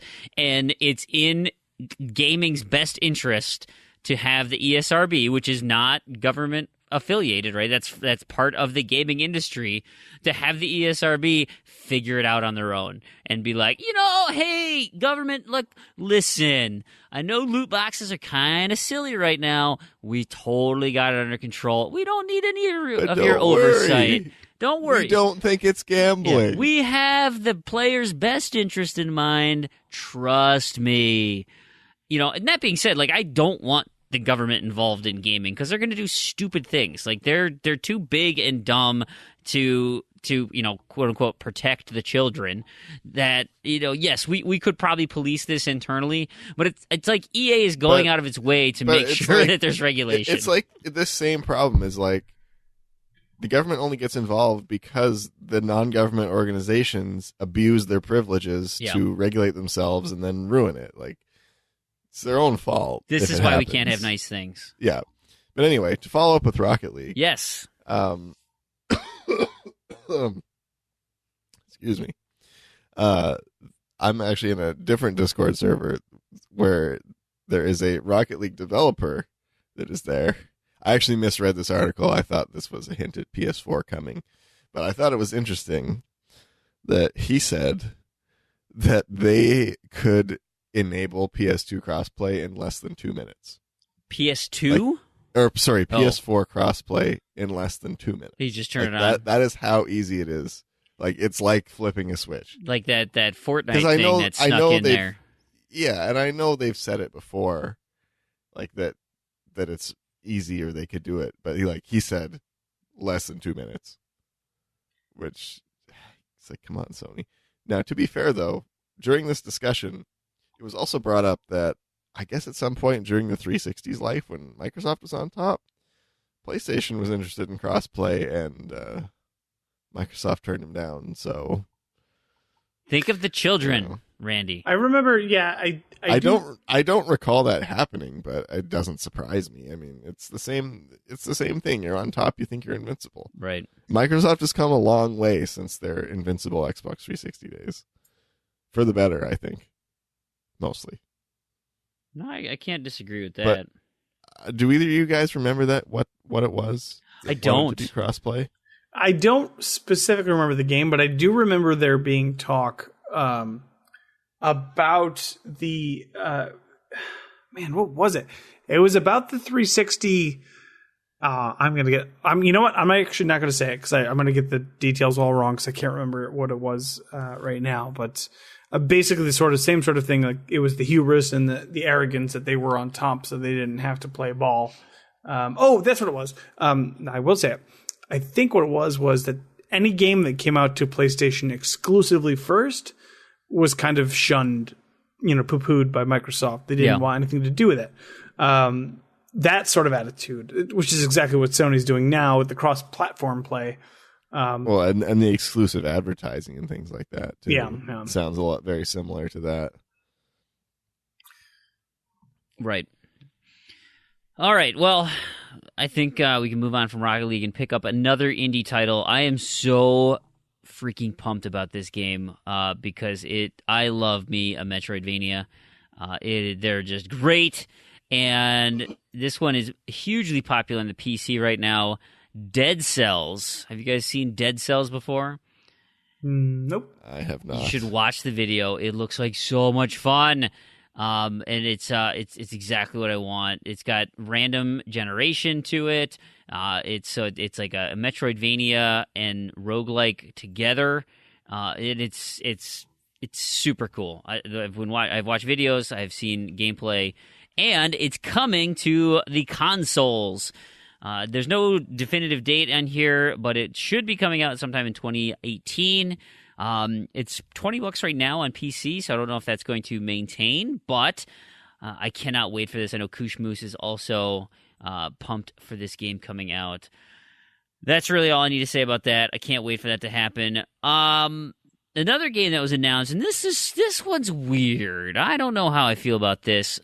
Dragon Age Inquisition, obviously, that was a hugely popular game. It was in contention for some Game of the Year awards. I think it actually won a few, if not many, Game of the Year awards when it came out. It was massive and really cool. It was The Witcher before The Witcher was Witcher. It was kind of taking that RPG to the next level type thing. So, of course, we're going to have a new Dragon Age 4, or whatever they end up naming it, is not confirmed, but everybody knows they're working on it. Well, Casey Hudson is in charge of that, and he sent a tweet out here. It was kind of a weird tweet. He says, "Been reading lots of feedback regarding Dragon Age, and I think you'll be relieved to see what the team is working on. Story and character focused. It's too early to talk details, but when we talk about, quote-unquote, live, it just means designing a game for continued storytelling after the main story." So I hear that, and what do I think? Well, that sounds a lot like your, Endgame, Living World, Destiny, Anthem, that this is just more of a fantasy setting, but that you are going to have this kind of ongoing, might I say, games as a service type world. Please no, go. What a surprise. Please no. Oh, please no. If they do this... Okay, so I love... Maybe there will be loot boxes. No! Okay, so Think of all the content you could fund with those loot boxes. So, by the way... high-quality content. By the way, Casey Hudson, famous developer at this point, he also was in charge of the original Mass Effect trilogy. Yes, sir. So he kind of holds a special place in my heart, specifically regarding Mass Effect 1. Look, Mass Effect and Dragon Age are single-player experiences. Yep. And I don't care if you tack on meaningless multiplayer modes like they did in Mass Effect 3 and Dragon Age Inquisition. I don't care. It doesn't bother me as long as I get that meaty single-player stuff. Oh my God, if they turn Dragon Age into a Destiny Division clone, I'm done with EA. I just can't. I can't. It's coming. It better not. I will be so infuriated because I love Dragon Age. I kind of think they go in descending order. Like Dragon Age was the best, and then 2, and then I really liked Inquisition, but it had its issues. If the next Dragon Age is this whatever type of game that they call it, oh my god, I'm done. I just after Andromeda Welcome. Welcome to the future of this gaming. prediction is coming true. I'm becoming more This sick. is why I don't play any AAA games anymore, because they're all bad. It's pretty They're wild. all like this. They're all like this. Skeptical Mario adds, and this news came out as well. We're talking about EA. Anthem has been delayed to 2019. Is anyone surprised? Yeah, anyone surprised? Does it? And then, so Skeptical's question: does this point toward its microtransaction model being greater at release or lesser? Is this on the heels of Battlefront? I think it's going to be the same, but they're just waiting longer to just let Battlefront blow over. I kind of think the same. Because they're just hoping, wait a bit, people forget about it, Yeah. and then it comes out, and it's going to be the same thing.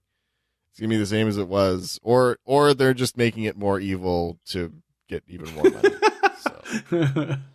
To make it seem less bad, but actually be worse. That's probably what it's going to be closer Or to. both. Is that I mean, it's it going to be could be more both. insidious, like not so frontal about it, but more of like a Candy Crush. Yeah. Where you get to play the first 200 levels for free, and then you have to pay $20 a level because they're impossible. I mean, I hope it's more of they're just like, you know what people aren't yelling about as much is like cosmetic things.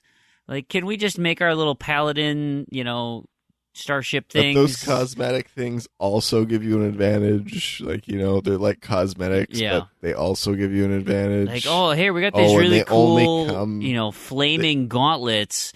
Oh, by the way, they burn your enemies. So if that's something that does anything for you. They're just cosmetic, And, they only come from loot boxes. You can't just buy them. They only come from loot boxes. Oh, man. It's just... Oh, by the way, the game is also $60.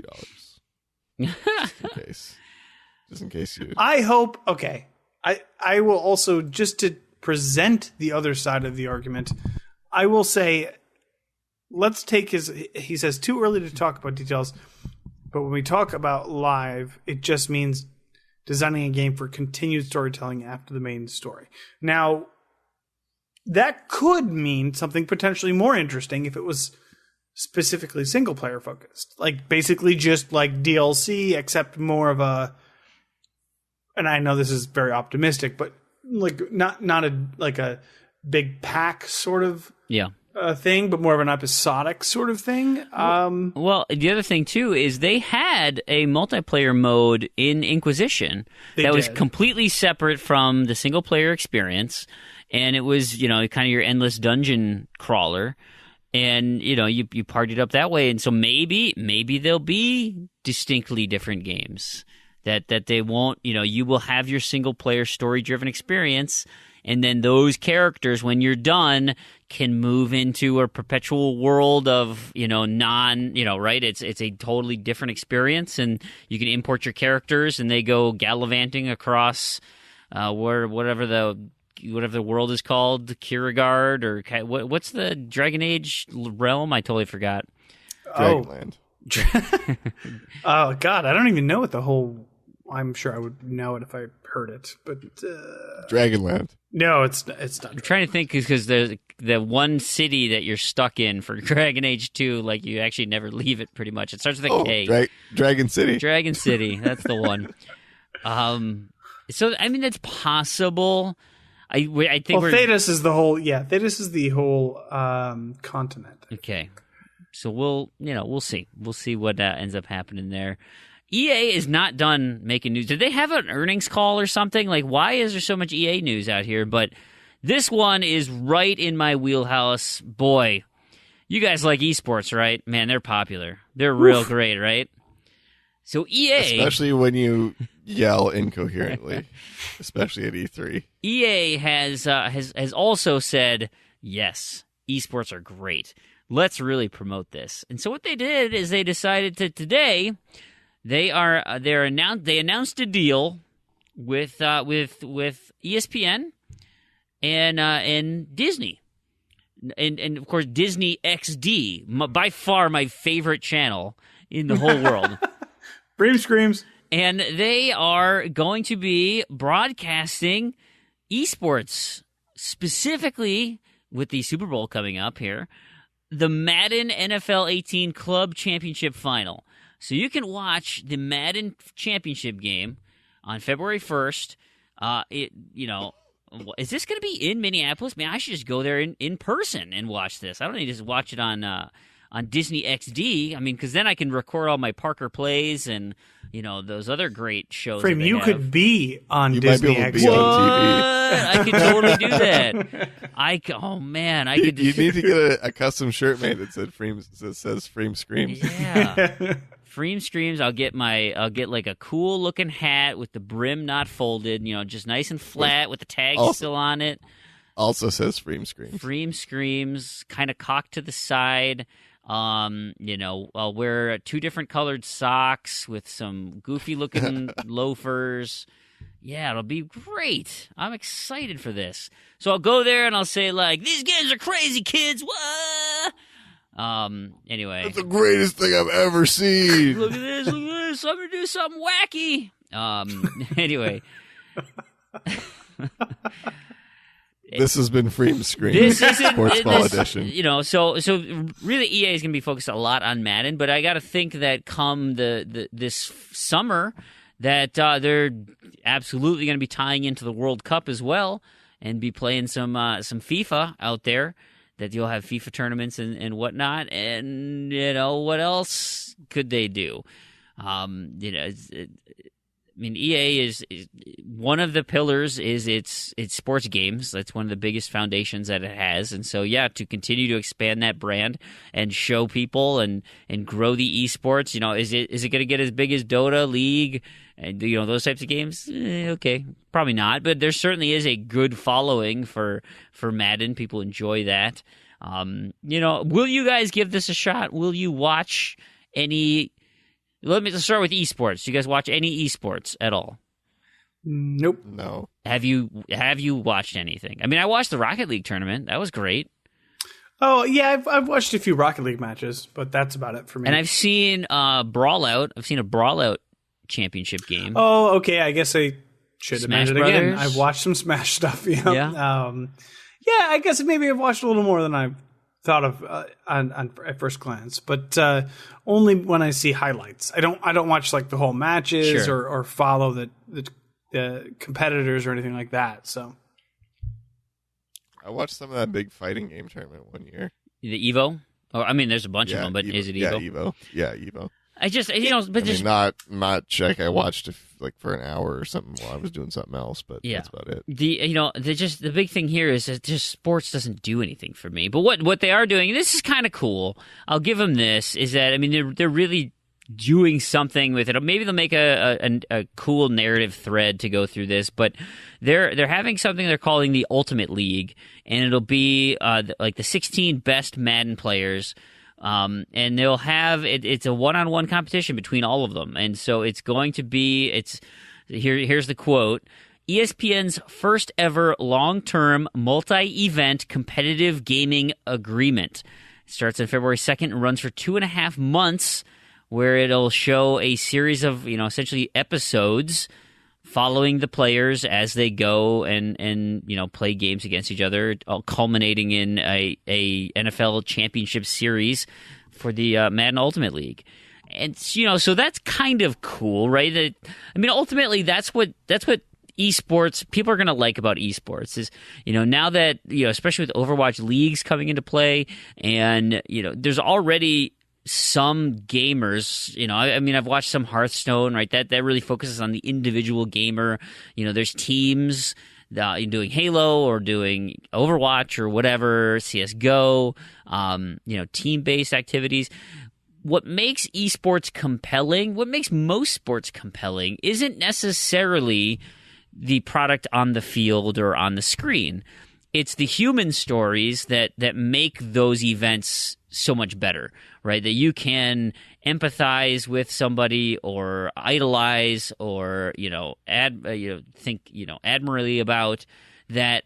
That's what makes the human connection to this, not simply playing a game in front of people. Like, I'd much rather play the game myself. But if it's somebody who I know has had some struggles, or they've had to sacrifice these things, or, they're a giant douchebag and he's the heel of the crowd or whatever. Like, those different storylines help then paint the picture on the screen.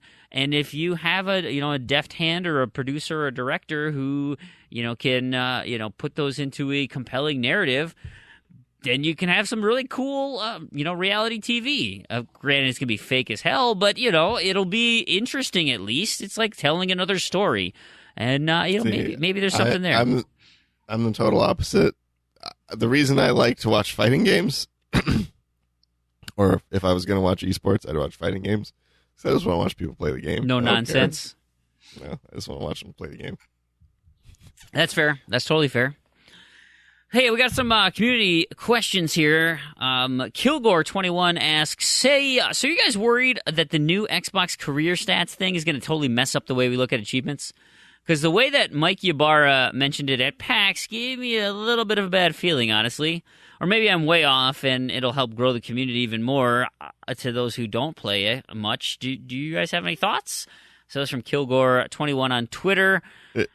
What do you guys think? Am I out of the loop on this? I thought this was just like a separate thing. It didn't really involve achievements. It's related, but separate. It's hard to really gauge. Well, because nobody knows what it is yet.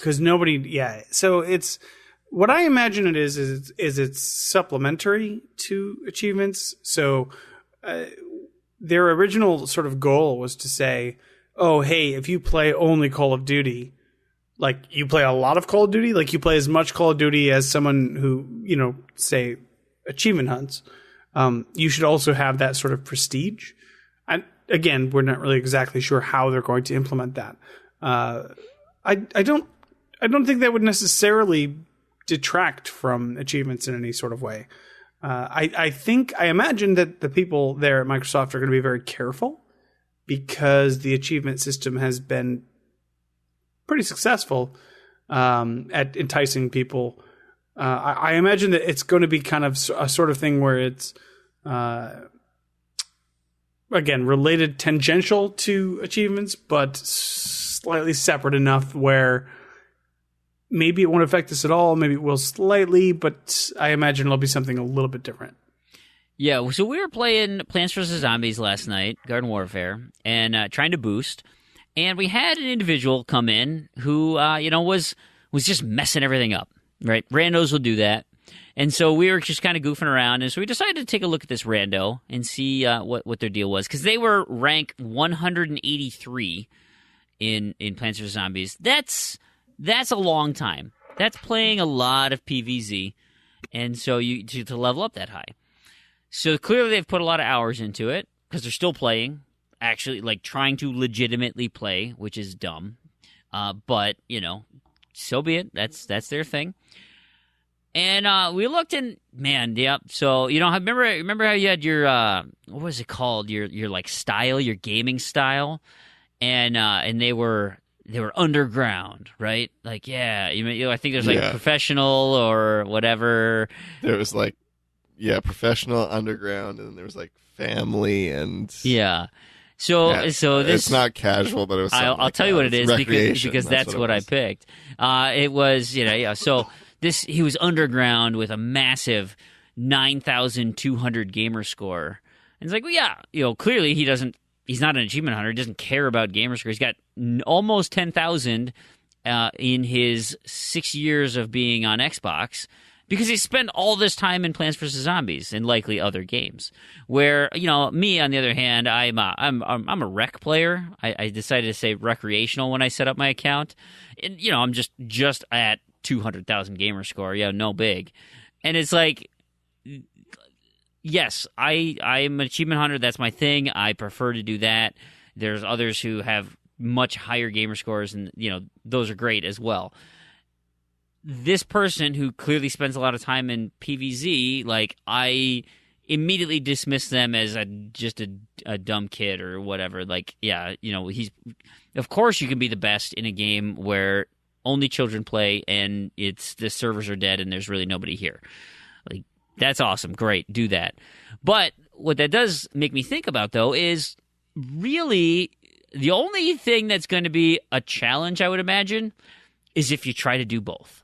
If you want to be the best in your in-game and your career stats, and you want to have a high achievement score, because I don't think you can do both well enough to really be happy with it. It reminds me of, like playing a card game. If you do a split pot card game and you can win the wheel, where you take both the hand on the, it's like we played some goofy games where you do like a 5-card poker hand and Texas Hold'em.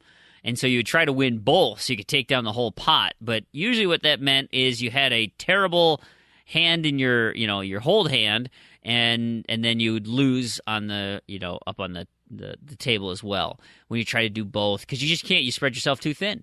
So if you want to be the number one Halo player in the world, you're probably not going to be able to score 50,000, gamer score in a year, or whatever, 1,000 achievements a month, or, some relatively high watermark. I just don't think it can happen. And so I think ultimately that's going to be the biggest downfall. But I agree with you, Proulx. I think they'll be separate. I think they will be treated as individual things. And, gamers will be able to pick if, hey, you know what, playing a bunch of different games barely doesn't do anything for me. Playing My Horse and Me 2 and not doing it for me. I don't want to play Avatar. I don't want to do whatever. The ACA Neo Geo, no thank you. Yeah, that's not for everybody. But, you should get some credit, too, if you are, a serious gamer in your own craft. Any other thoughts, Proulx? Because I got a question for Randy here. Oh, no, go ahead. JJ Aldana asks, Randy, which would you rather choose? Play Graw again or play Fortnite? And JJ Aldana, as a fellow Graw completionist, says, I would rather do Graw than play any Fortnite. See, JJ Aldana, he didn't get... I mean, his was pretty bad, but not quite as bad as mine on the Graw completion. But I would take Fortnite, because I was just looking at Fortnite. It's not as bad as Graw. But there's no achievements. It's bad. No, not Battle Royale. Oh, Fortnite. Okay, regular like Fortnite. Nobody's completed it, but it's if you were just grinding things out, it'd probably be a couple 100 hours. You're looking still at 1,000. Who knows? I have no idea. Too many. Yeah, that sounds. You could complete terrible. Fortnite a couple or 3 times over, I'm sure, by the time you finish Graw. Interesting. Skeptical or more. Skeptical Mario asks, hey, is there any interest among the hosts in Monster Hunter World? I think it looks like a lot of fun, but it's probably going to be pretty grindy. I just saw my first commercial for this tonight. I was watching the Michigan State Badger basketball game, and the Monster Hunter World commercial came on. It was the first time I saw marketing material for it. I mean, like, I've seen clips of the game, and I've seen, a lot of presentations, trailers, stuff like that. But this is the first marketing piece I saw. Boy, they make that game look like a lot of fun. And I was on the fence about it. I thought it looked really interesting.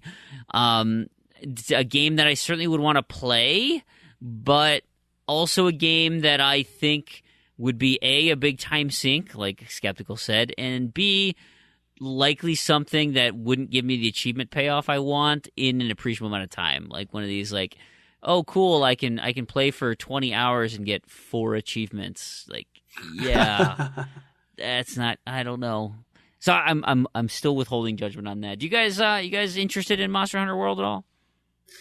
So I played Monster Hunter, and God, I can't remember what it was. I don't know if it was like, I don't think it was as far back as a GameCube, so I assume it was maybe a Wii game that I played, or maybe a Wii U game. I don't remember. It was some time ago, but not too tremendously long ago, and I was not enthralled. I did not love the experience. Like you say, it's very grindy. It's very it's kind of patient. It's a lot to get into. It's there's a bit of a wall there when you're trying to get into the game. And maybe there's a really awesome payoff, but at the time when I played it, it wasn't worth it for me. And kind of, I wouldn't say it left a sour taste in my mouth, but it was never anything that I felt compelled to go back to. So sure. I don't think, and especially now that my gaming habits have changed, I can't imagine going to Monster Hunter at this point. So, Randy, you? I don't think I'm going to be playing it, but I mean, Monster Hunter it looks interesting, but it's kind of the same thing. The way I look at it, kind of like I look at an MMO, where it kind of seems like you said, it's kind of one of those lifestyle games, like where you commit a lot of time to the one game, and I just don't really want to do that for one game. I mean, looks interesting, and Monster Hunter's always been really well received, so I'm sure it's going to be fun, but I don't think it's going to be something that I'll play. I hope to play it. I really do. But it's going to be a trial. It's going to be some type of, and I might just watch videos for a while just to get a feel of it, but kind of take a look at the achievement list and things. I'm not sold enough that I'm going to enjoy it. But I am intrigued enough that I'd be willing to take a risk. I'm just not. It's not a $60 risk. It's got to be less. We have one final email. Save the best for last. This was actually a physical. It's not physical. It's an email, but it came into the contact@z2z.com email address, and it's a doozy. It's from Colin Marsh, and he says, "Hey, I love the podcast. Really appreciate your work and also the work you do on TA. I've been listening to you since you made an appearance on the X1 Bros podcast a way back. So another X1 holdover. Thank you so much for sticking with us. That's great." He was wondering, did we ever do anything with that Rocket League tournament that we wanted to do? Yeah, I would have loved to do that and go up against those hosts, but I think it's become clear that their interests do not necessarily align with ours in terms of the type of gaming we do, and just trying to get 6 of us hosts together on one night when there's so much work that has to be done to get these shows going and things. It's just probably not going to end up happening. Anyway, that's the first part of your email. So Colin, he has a question. He says, he's a UK-based guy, between the UK and Spain, happily married for 20 years, 2 grown-up daughters, and his GTA-SC gaming partner is his elder daughter's best friend from uni, and who's a friend but not a boyfriend. Anyway, he mentioned. I couldn't tell if this was like a sarcastic, not a boyfriend, like. Oh no, like friend but not a boyfriend. Girls or like say friend, this but to be not a boyfriend. Yeah. No, this is like, hey, look, we're friends. I wasn't quite sure. Not a boyfriend. I've heard that stuff before. See, yeah, but I'm thinking the way I interpreted it was like friends, but like saying, oh, but not a boyfriend, like as if it really is a boyfriend, but she just wants to say, I don't know. Anyway, so here comes the question. I think I heard you mention this on an earlier show, but I would be interested to know how some of you more mature gamers are. I'll be 50 years old this year and have been gaming since the ZX81 days and still fondly remember typing in lines and lines of basic code into my ZX Spectrum that were printed in Crash magazine each week to play their latest games. I don't know how you could run a leaderboard for gamers and their age without it being just an honesty system, but he would be interested to see how many gamers are 50 years or older that there are out there. Keep up the good work. Cheers, Colin. So I don't think we have anyone who we know of that's 50 or older. I know Tarragon was, an elder statesman, but that was mid-40s for him. I think we have a couple people right there in the low 40s Yeah, in the community. there's definitely a few in 40s. Yep. I'm not sure about 50s. Not quite there myself. I'm 30. Let's see, I'll be. How old am I? What is it? 2018. Yeah, it is. Yeah. So I'll be 37 in about a week. So when this show comes out, I'll be 37 in like 4 days. So I'm in the upper 30s, which is a little older. Certainly older than you two gentlemen, you children. Hey, now I'll be 32 in about 3 weeks, so I'm not too far behind you. That's right. Oh yeah, I gotta plan my wife's party too. God, that sucks. That's a lot of pressure. Like I can't enjoy my birthday knowing that I have to turn around and come up with a party for her. It's like anyway, I digress. You guys have close birthdays? Yeah. Turns out my wife and Proulx have the same birthday. We found that out last show. Yep. Oh, really? Yeah, February, despite the shortest month, is the most ridiculous. My wife month. and I are 2 weeks apart. Nice. So, yeah. Yeah, it's like I mean, I don't know about two if you're 2 weeks apart, but yeah, pretty close. Almost. It's 15 days. So. Oh yeah, so pretty much. Yep, 2 weeks. So yeah, it's my wife, my mom, her dad, and her niece, her nephew. So in our family, that's 6 birthdays in the month of February. That's pretty crazy. That's a lot of birthdays. Yes, it is. For the shortest month. But it helps, especially in the Minnesota winters, helps things go by because you're just ridiculously busy. Every weekend's taken up. It's all of a sudden you turn around, it's like, hey, it's March. And sometimes in March, you can get those like 70-degree days. Sometimes. And that really helps and then the blizzard comes take the back. edge off. Yeah.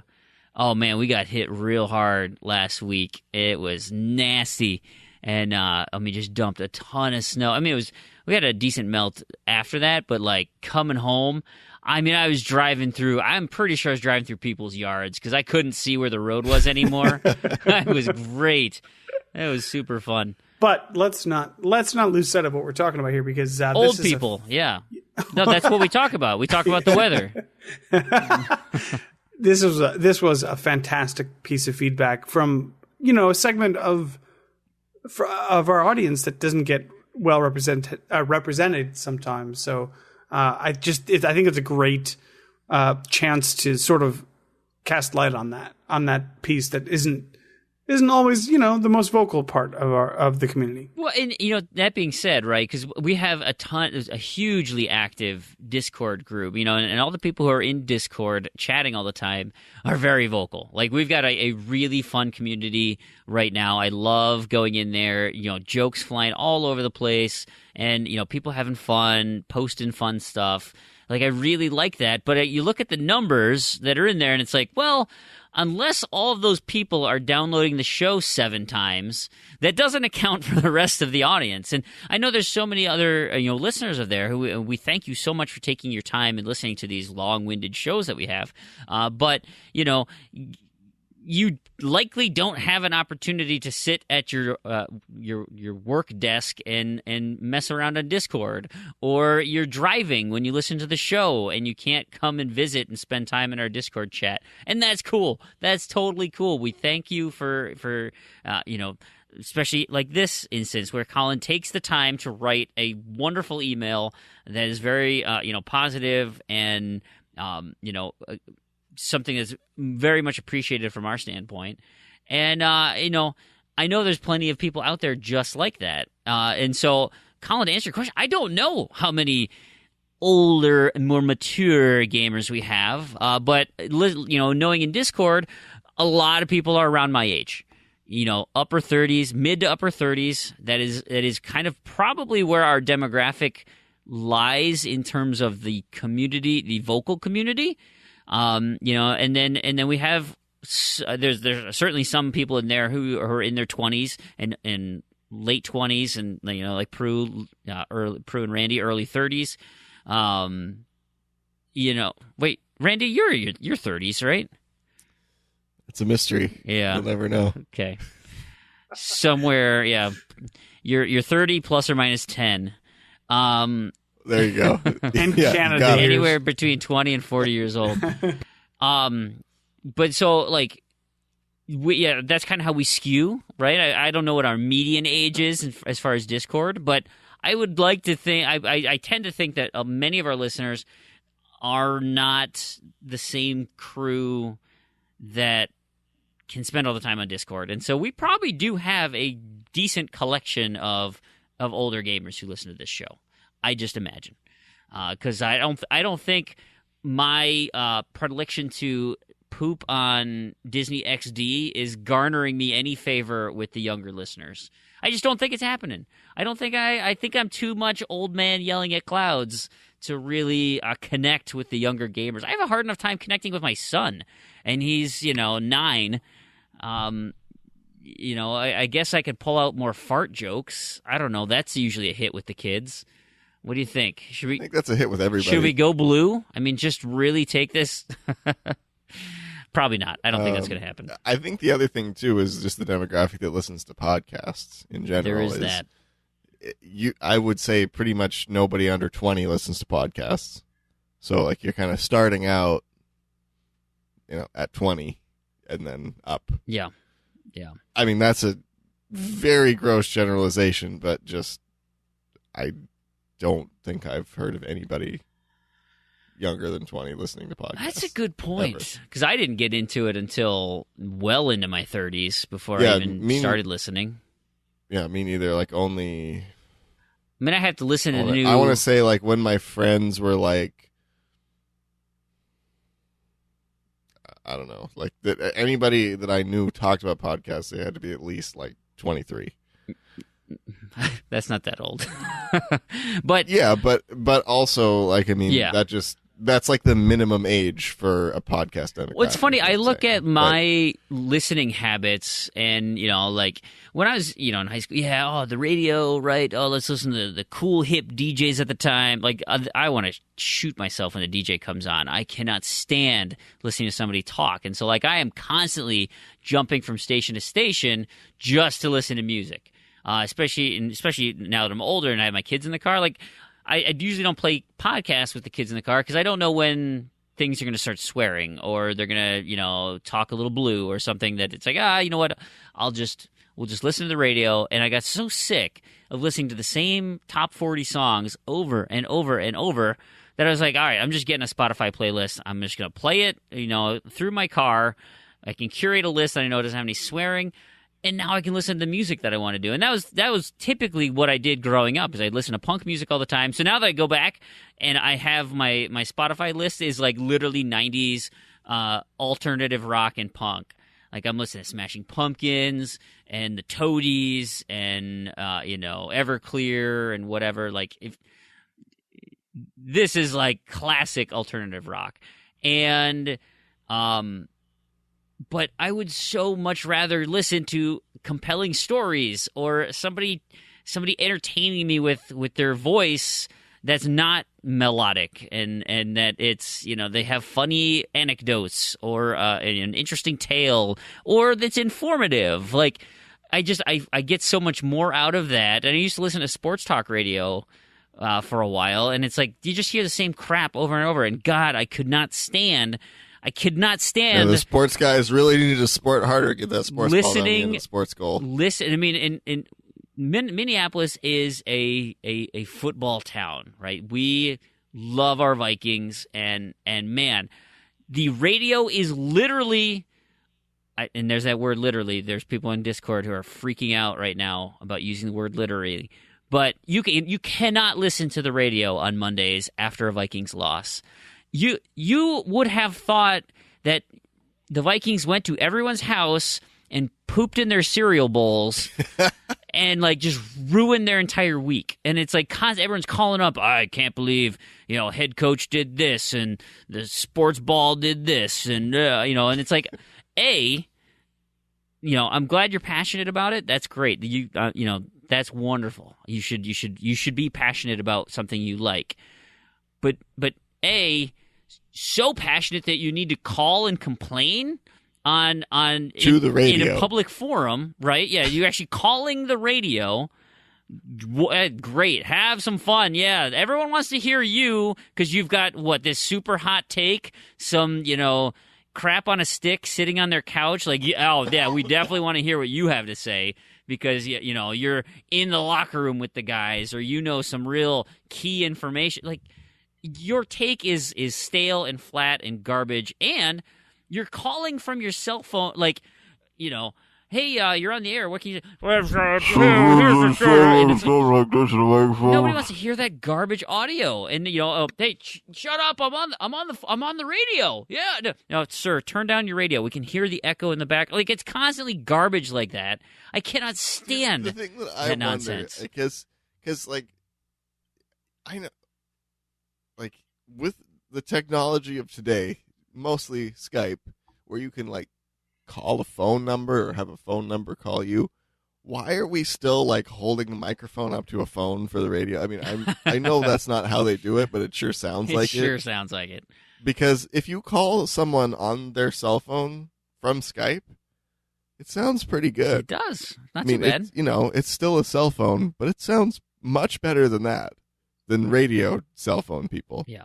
I don't understand. Here's my other thing too. Like, I don't understand. the other people who drive me nuts are these people who like tweet into the radio or like the news station. Like, oh yeah, we want to, you know, how you liking the weather out there? Oh, at you know, Flower Grandma. Okay. Nope, I'm shutting it down. Why? We're getting way too far into get off my lawn territory. Come on, guys. Stop it. Stop being cranky old Freed. man. Yeah. Get off the lawn. All right. Everyone go to at One Up Dan and at One Up Dan and see who's been tweeting because I'm sure it's the the local news channel, the morning show. You know, hashtag sweepstakes, hashtag morning cup. Whatever. Speaking of tweets, I'm just going to change the subject here. I really like the Twitter giveaway consoles, but I know my odds of winning are like 0. Yeah. So I don't normally retweet them. But this one today that I came across, I couldn't not retweet this because it's amazing.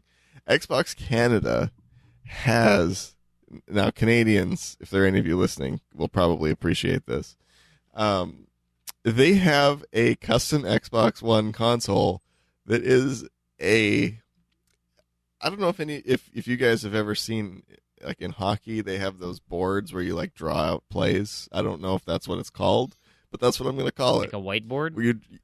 It's like a whiteboard, but it's got like the hockey rink right on it with like the circles and the nets. And yeah, like, basketball you can, like, uses draw those lines too. on it.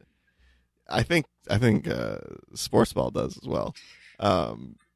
But it's that on top of a console. It's hilarious. It's amazing. It's the best console I've seen since Great Clips.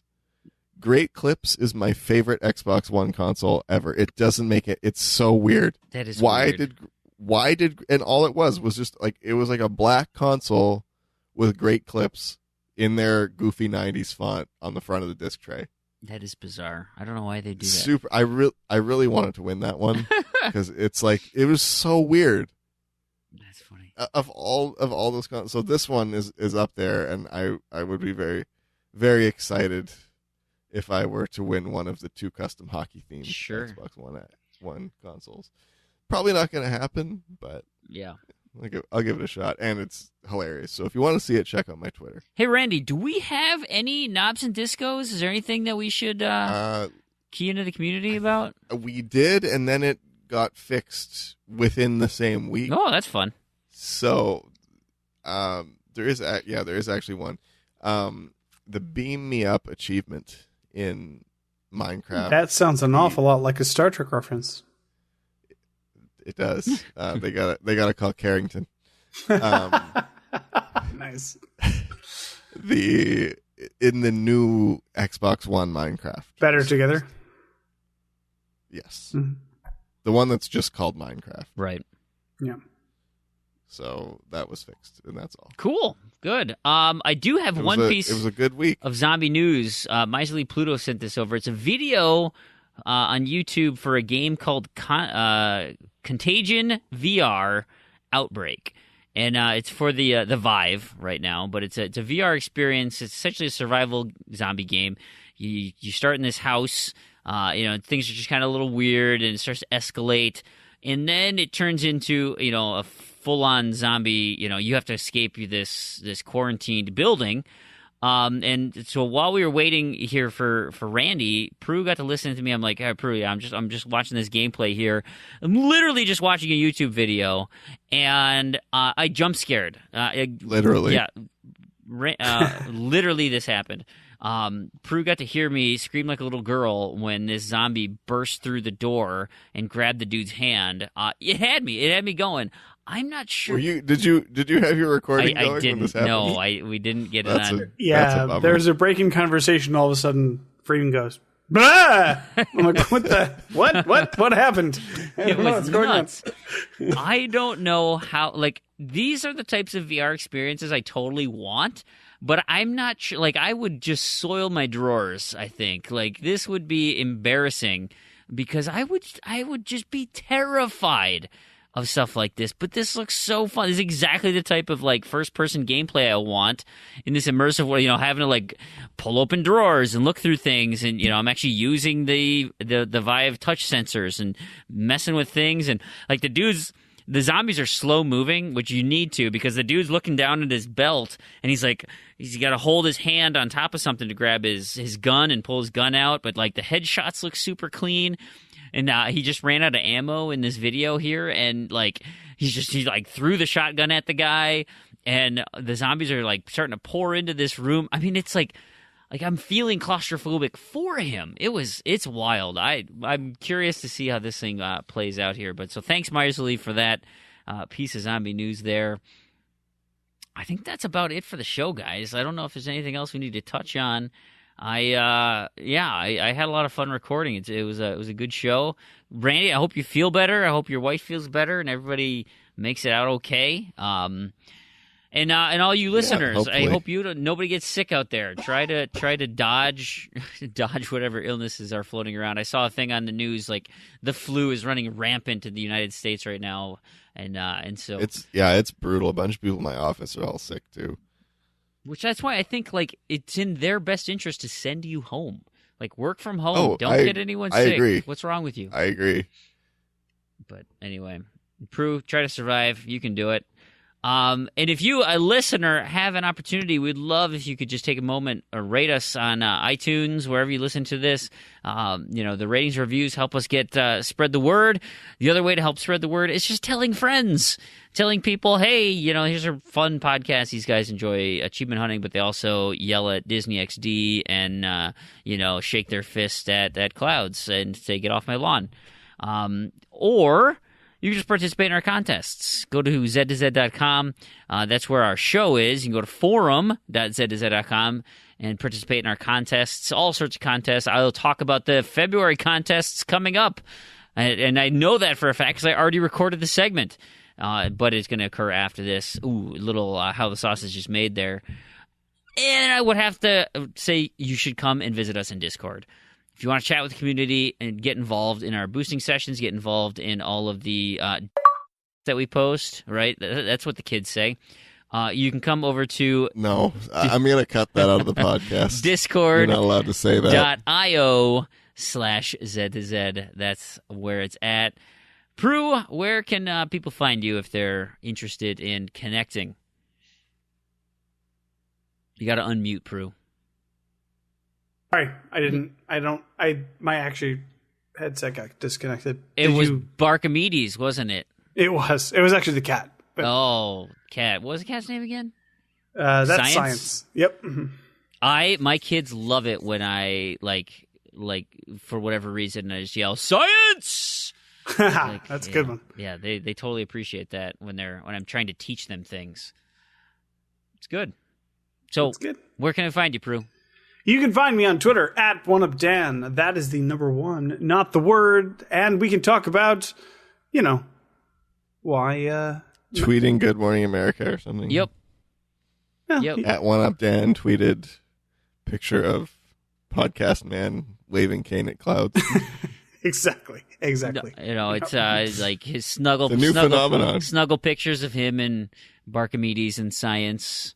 Yep. Something like, cats and dogs can get along. No, that's way, way too positive for American news. Emoji, whatever. you can put a bunch of whatever in there. That's Proulx. That's Proux's Twitter feed. You can find me there.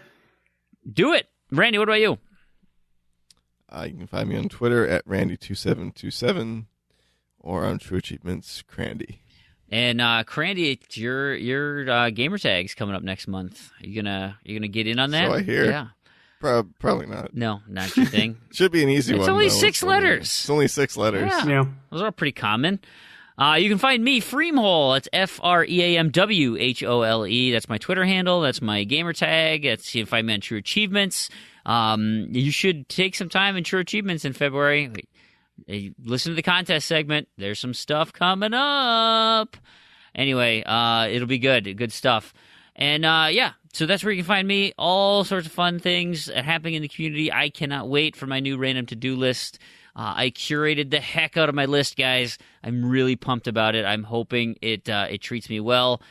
But that's for another time. So, on behalf of Proulx and Randy, I have been Brandon, and to all of you achievement hunters and Gamerscore junkies out there, thank you so much for listening, and we'll catch you next episode. Z to Z Podcast presents Review Z. All right, so we're back for another edition of Review Z. Got my co-host Warren. Wasabi. So, actually, I don't even think I introed us last week. I don't even remember. It all blurs together. Time. Time's a crazy things thing. like that. Going viral this week in G-Task. Yeah. Hopefully all you got it. If not, give me a shout. I can probably help you pass a couple things tonight and tomorrow. Wait, we'll be in a new period by then. I keep forgetting this. Hey, so yeah. Don't you know? I forget these things. I worked all day, man. My brain's fried. I know.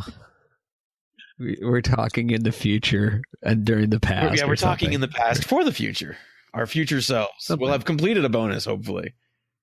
Yeah, hopefully. I think we got it lined up for when we're done this, which is still going to be before all y'all hear it. So now that we've reviewed everybody.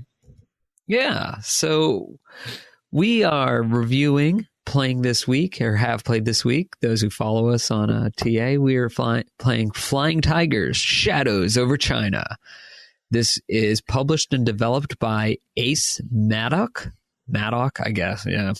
This was actually released not that long ago, January 12th of this year, and has an Xbox Live store price of $18.99. Now, quick question. I thought, is this an ID title or is this not? This is not an ID title. Okay. I could definitely tell in the sense of one of the things you have to do is roll through the credits. There is a lot of credits. So this definitely doesn't smell. But at the price point of $18.99, I was surprised. There's quite a lengthy story, and there's a decently fleshed out multiplayer mode, which, granted, there's not a whole lot of playership, but if you got a couple buddies, at least, feel free to fly around and shoot each other up. Yeah, so this is an aerial vehicular combat. So it's TA phrasing for you use airplanes and shoot other airplanes. Yeah, you fly in the cockpit, or you can third take one of the person behind, kind of. Yeah, I always prefer that third person behind. That's just me from I don't know. I've always found it easier. I'm not a huge fan of cockpit view, though. It's much more restrictive when you're trying to do like the dogfighting because you can't see around you. So yeah, I agree. I like the third person. It's probably a holdover from racing.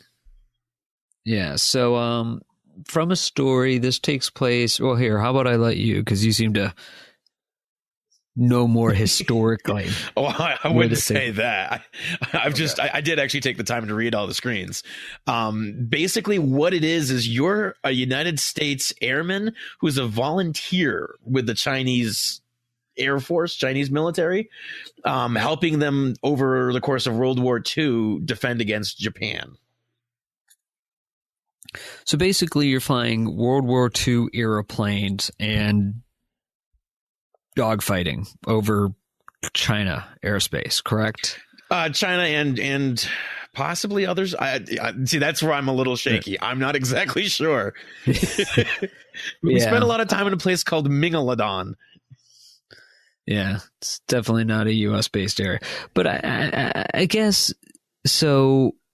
There's, and this is like any day. I'm personally like where you're not a huge fan of platformers. I'm not a. Well, it's weird, right?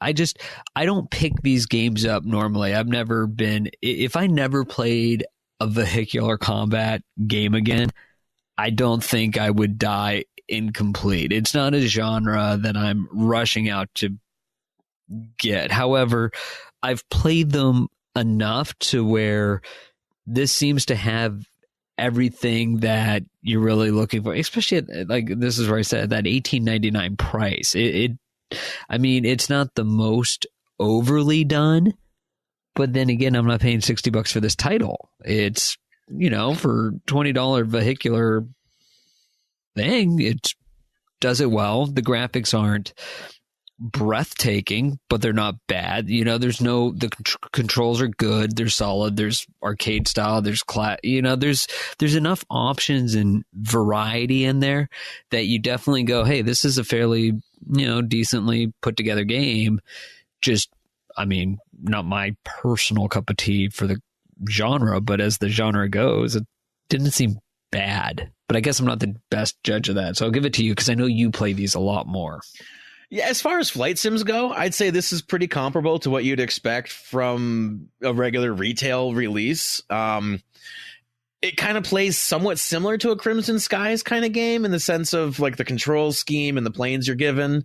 Crimson Skies obviously has a lot better story for those that have played it, but like not to knock this completely. There's definitely a camaraderie that's going. You kind of have a little bit of these people aren't that bad. It's a little different because you swap around quite a bit. You're not really just playing one particular person. You're always you're doing a mission and you'll fly several aspects of that mission. So like you might be doing some air support, then you might do some bombing, and you might do some torpedoing runs all in the same mission using all different planes, and then being a different person per se as you're doing it. With that said, I mean, it's done well. You have two control schemes. There's an arcade style, which is the simplified controls, and then you can also go like simulation style, where you really have pitch and roll and whatnot. There's also several difficulties, although there are no difficulty-based achievements. So unless you really like hard, difficult flight sims, crank it down to casual and just enjoy it, because it's really a fun flying game. Yeah, and I think that was kind of the nice going through the achievements. There's not any that look overly daunting, especially because, you can play the game on casual to get through the story and then just do the few multiplayer if you want to boost it, because I don't know if there's going to be enough actual people out there to do it fully legit. Well, and the achievement to score 25 kills in a battle, you actually need to get 25 kills in a single battle. So that will be difficult without boosting. Yeah. But I mean, other than that, it seems actually this is a good, in my opinion, kind of entry into the genre. Like if you're not the type that, hey, I haven't really done any flight sims, is this something I really want to do? At that sub $20 price point, it's a nice way to get in on a title on the Xbox One without, breaking the bank, going like, oh, I paid $60 and I hate this. You're more of that, you could probably go and get this in, and it's not the longest title. I would say at most, 10 hours, if even. I don't know about that. Granted, I know I got some idle time on my counter, but I'm showing 16 hours and a half, and I've still got some miscellaneous things to clean up. Okay. I'd say you're probably looking close to like a 15 to 20 on this one. Okay. So it's no IL2. No. The multiplayer is nowhere near as intensive. There's a couple random things like dogfight and destroy 10 enemies in 5 minutes. You can make it a little easier by giving yourself a high-powered plane and your enemies non-high-powered planes. But in the same respect, it still is not a very easy achievement. You really do need to work to get them killed in 5 minutes. That's probably going to be the most difficult achievement in the list. The Gone with the Wind. Okay. Yeah, but so overall, I was for doing something I don't play all the time, I was happy with this. It was, again, not something I normally would not have selected without you having done the pick for this week, but I'm happy you did. I think it was a good change. I liked it. Yeah, I agree. It's got a little mix of everything. There's some kind of cool collectible things. Go and like land in this location and find this kind of Easter egg, more or less, and pop an achievement. And they're really not that bad once you learn how to land a seaplane. Yeah. So overall, well, it's good, solid, and at the price for what you get, a good value, even with it not being on sale. If it was on sale, I'd say definitely grab it. Yep, agreed. All right. Well, till next week. Thank you guys for listening. Thanks, guys. Have a good night. Hey, I promised you a community roundup, so here it is. It is the end of the month.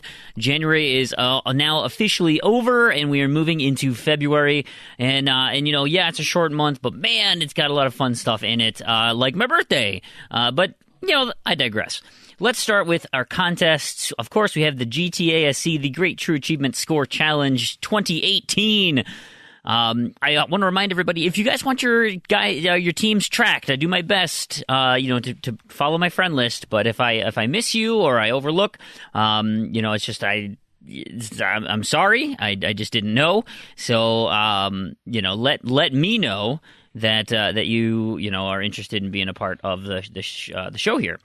As far as period 2, I know we're just ending period 3, but period 2, let's do a quick recap of the Z to Z community and how we did our teams. Well, our top Zeds for the week of period 2 was the dynamic duo Giant Hunger and AX7 Beast. They were 82nd place overall. And the near miss, Trump top Boris Bottom of Jam Pound and Spinal Clerk. They were just 38 places over the elimination of the people who actually were eliminated. We lost the Joe Dean, Cowboy Killer 360, the Stranger 316, Cinecide 4, Wheezy Louise, and Rad Tech 2448. Sorry, good luck next year.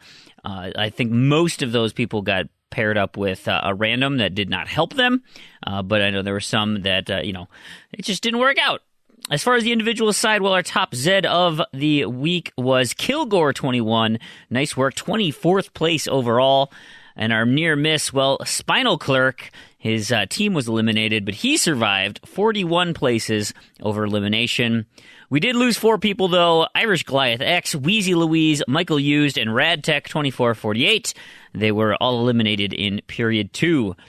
When this episode comes out, I want to, there will be, if it's not announced already, I'm going to have you go to trueachievements.com and look for the new announcements. It's got to be real soon because the TA Olympics are coming back. And, of course, the actual Winter Olympics are starting on February 8th. And so the TA Olympics will start in and around that time. We put some fun activities in there for everybody. So go check out the site, register, get involved. You guys, it'll be wonderful. I'm looking forward to it. It's another one of those community challenges that we've begun to really introduce to the show and to the community, and with great success. And Rich and Jack and they do a really great job putting together some really cool interface things for that. So I look forward to what that actually is, and the announcement. Like I said, it's right around the corner. What you will be getting as this comes up new on February 1st, we get our new random to-do lists. Now, I've mentioned it on the regular show. I went ahead and super curated my list. Like, I went nuts. I was talking about it in Discord. I decided, look, I'm going for completions. That's gonna be my goal. I want to clean up my backlog, get some of these games out of here, uninstalled. I need my hard drives cleaned up a little bit. So what I've done is I've taken the top 50 or 60 games that I have that are the closest to being done that I legitimately can get, right? Like Zuma's Revenge is on there, but I can't legitimately do Iron Frog. I am just terrible at that game without practicing. And, I probably could practice, but things like Diablo, right? Just got to grind out the 2 million gold. Just sit down and do it. Get it off your tag. So my goal is I have all those on there. Of course, that's not going to be enough achievements to fill out a random to-do list. So I then took 50 to 60 of the easiest titles I have. So I went and sorted by completion times, based on the site. And I'm just going to start picking those things off. Everything I have access to. I did make a sub rule that it would only include 3 ACA Neo Geo games at a time. And when I complete an ACA Neo Geo game, I can put a new one on there, but I don't want the entire catalog of ACA Neo Geo on my random to-do list. I would probably kill myself. But I do want, I want to be able to churn out games. That's my goal. I don't have a lot of time, so let's just crank through these things. And even in a given week with all my boosting sessions, I don't have enough time to stay alive in GTA SE anyway. So I figure this is a great opportunity to stretch out my run, get a bunch of completions, and see how far I can go. We are in month 2 of our 4-month competition, so February is the second month. There's always time to jump in. You are free to get a list at any time, and if you fail to unlock anything in January, or you didn't have a list, simply go to our forums at forum.z2z.com, and you can just ask for a brand new list. We will throw you into the pot. You'll get a list of 25 achievements and get to go nuts. The community loves it. I love it. It is so much fun. We have a new community challenge starting up. I'll remind you, for January, it was the start of something new. Those are for achievements in games that have spawned at least 2 sequels. Or if you had previously completed games. I'm giving you credit for those too. But take a look in our forums. Like I said, forum.z2z.com. You post your submissions in there. You got about a week after the month ends before I close the submission period. So make sure you get in that so I can randomize some prizes. Every achievement you earn gets you an entry. So you have a raffle ticket. As far as February, well, February is the shortest month of the year. You all know that. So let's focus on some of the shortest games that we have, and not in terms of completion time. No. We're talking achievements. Games with 12 or fewer achievements will earn you entry into this month's community challenge. So those XBLA titles are great for this, but there's also plenty of ID at Xbox games that come out with less than 12 or less achievements. So any achievement you earn in a game like that will get you an entry, and if you happen to get a completion in one of those games, well, that's a bonus 5 entries for you. So that will be February. The shortest month of the year is the name of that contest, and it's posted in our forums. We've also got the gamer tag started up. January's tag, Saucy Slingo, is wrapped up, so make sure you post your credit in there. Let us, so we can verify the achievements that you earned in each individual game. Well, February brings us a double header. So we have 2 names to go for, because they're both relatively short, but there's some goofy letters in there, like Crandy and Spazpole. 2 of the staff members here at Z2Z. That Y, the Z, O's, man, they're all goofy. So Crandy is 1, Spazpole is a number 2. You can get 1 or both. Each name will get you 10 entries if you have no substitutions. If you have some substitutions for those rare letters, you can get credit for 5 or a single entry, but hey, you get a shot, right?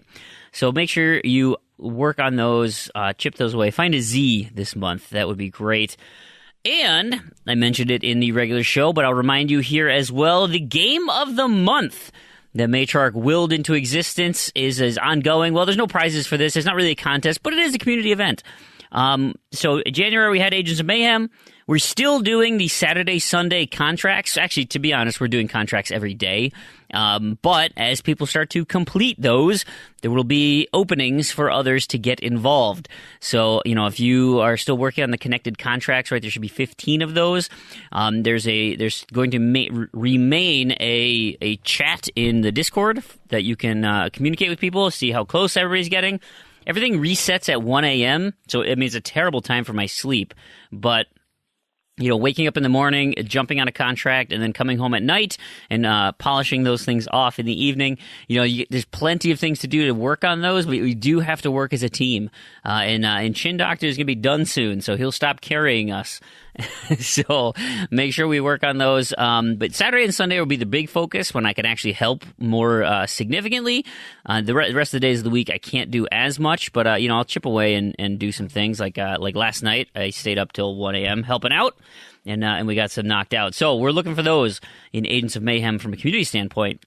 That brings us to February. And so February is Tesla Grad. Now this is not a multiplayer achievement. This is a game. So this is simply going to be everybody playing and discussing their thoughts about the game, and just having a kind of a discussion about it. What we liked, what we didn't. This is all Koosh Moose's fault. Like I said, if you're interested, that would be the place. Direct it at Discord, and you can come and visit us anytime. Discord.io/Z2Z. That's the place to meet up with the community and chat with us. As far as March goes, well, we will be announcing that in the near future. I've got a plan to give it to our patrons, that our patrons will have an opportunity to pick the game for March. So we'll do a drawing, based just like we do for the full game. We'll let whoever wins that pick the game for that next month, and hopefully they pick something that goes on sale in February. That worked out really great with Tesla Grad, and so we'll see what's picked for March. And that brings us to Patreon. We do have our Patreon giveaway. We're at the full game edition, the full game mark. We have enough support from our amazing community, and so that we can give away a full game each month. And so we'd love to be able to do that for you if you're still interested. February is the poll has likely already happened, or not for February, for January, but you can get it on February's. And once you sign up, we can get you a gold name in Discord. Just let me know, and I can give you that gold name in Discord, and we'll start to bring some things over to the Patreon crew. Thank you again so much for being a part of our show and helping support us. It is awesome. The final thing I want to mention, Discord. We have our Discord boosting rooms as per usual. We are still finishing up Plants vs. Zombies Garden Warfare on the 360. That is Thursday nights. I put my foot down and said only 2 more weeks, of which one was last week. So I only wanted to do 1 more, and I was pressured into doing 2 more. So that means this upcoming Thursday, and so what is that? February 1st and then February 8th. Those will be the last 2 360 sessions that are coordinated, because then on February 15th, we will start the Xbox One version. Moving right into that, we're already chatting on the One, so if you want to jump into the party on the One and visit with us and then come and play on the 360, you got 2 weeks. We'll do as best as we can to get you your 100 kills of everything, certainly get you Taco Bandits, Gnome Bombs, whatever you guys need. Try to coordinate the best we can, but really we're going to polish off these 100 kills of each different subtype that works as a boost so much better, and hopefully get some completions. Mostly everybody's at the point now where we're just doing Treasure Yetis, so we'll be able to focus on who needs that last bit of help. We are doing Halo Master Chief boosting on Tuesdays, so if you're interested in Halo Master Chief, there's crews doing that. Right now, I think they're doing single-player stuff, but we're all chatting together, having a good old time in party. And then, of course, we've got Battleborn on Wednesdays. That's going to be a long boost, so feel free to jump in at any time. We could always use the bodies, and now that you can do private matches and set some things up, you can actually get some things done, which is great. So if you're interested, Battleborn Wednesday nights, 10 p.m. Central, Freem Standard Time. And with that, I'm going to wrap up the community contest and events part of this show, and I hope you enjoyed it. I love doing these contests; they're so much fun. So good luck, and we will talk to you next week. See you guys.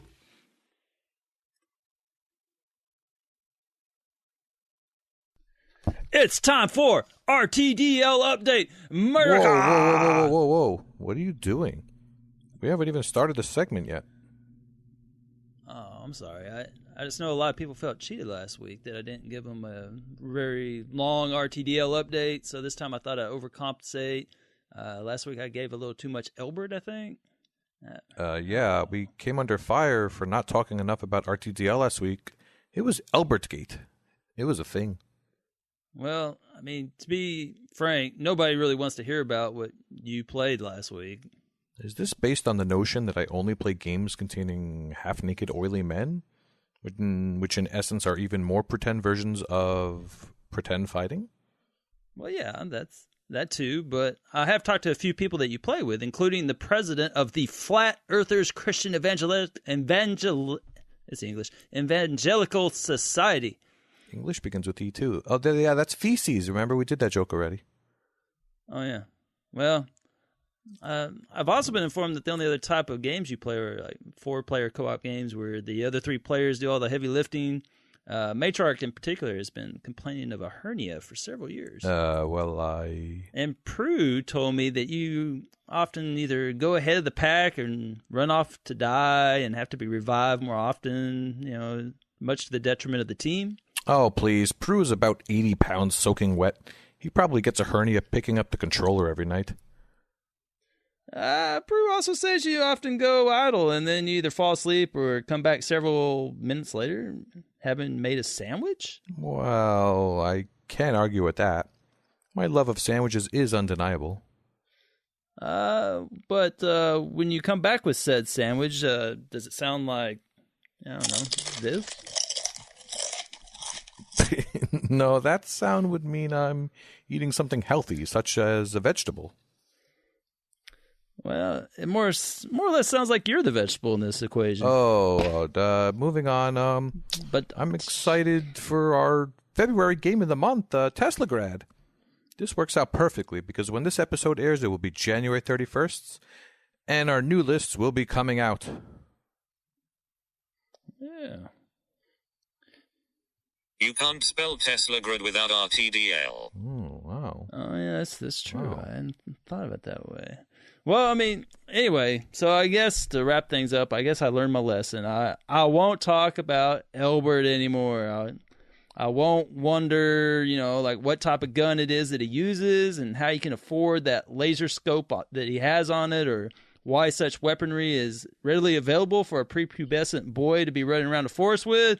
Further, I won't question whether or not the insurance company reimburses whoever owns all the livestock he is destroying, even though it would be a fascinating topic to speculate whether said individual who has to pay out-of-pocket costs to cover his deductible just so Elbert can torture some animals would like to make an appearance in the sequel and confront Elbert about his habits, assuming Elbert isn't fully dead but only partially dead, and will resume his quest to storm the castle and hunt down the six-fingered man that killed his father. So, message received. I will not discuss or bring up any of this. Sounds like a plan. Well, I think it's time. It's the end of the month, and after some phenomenal numbers...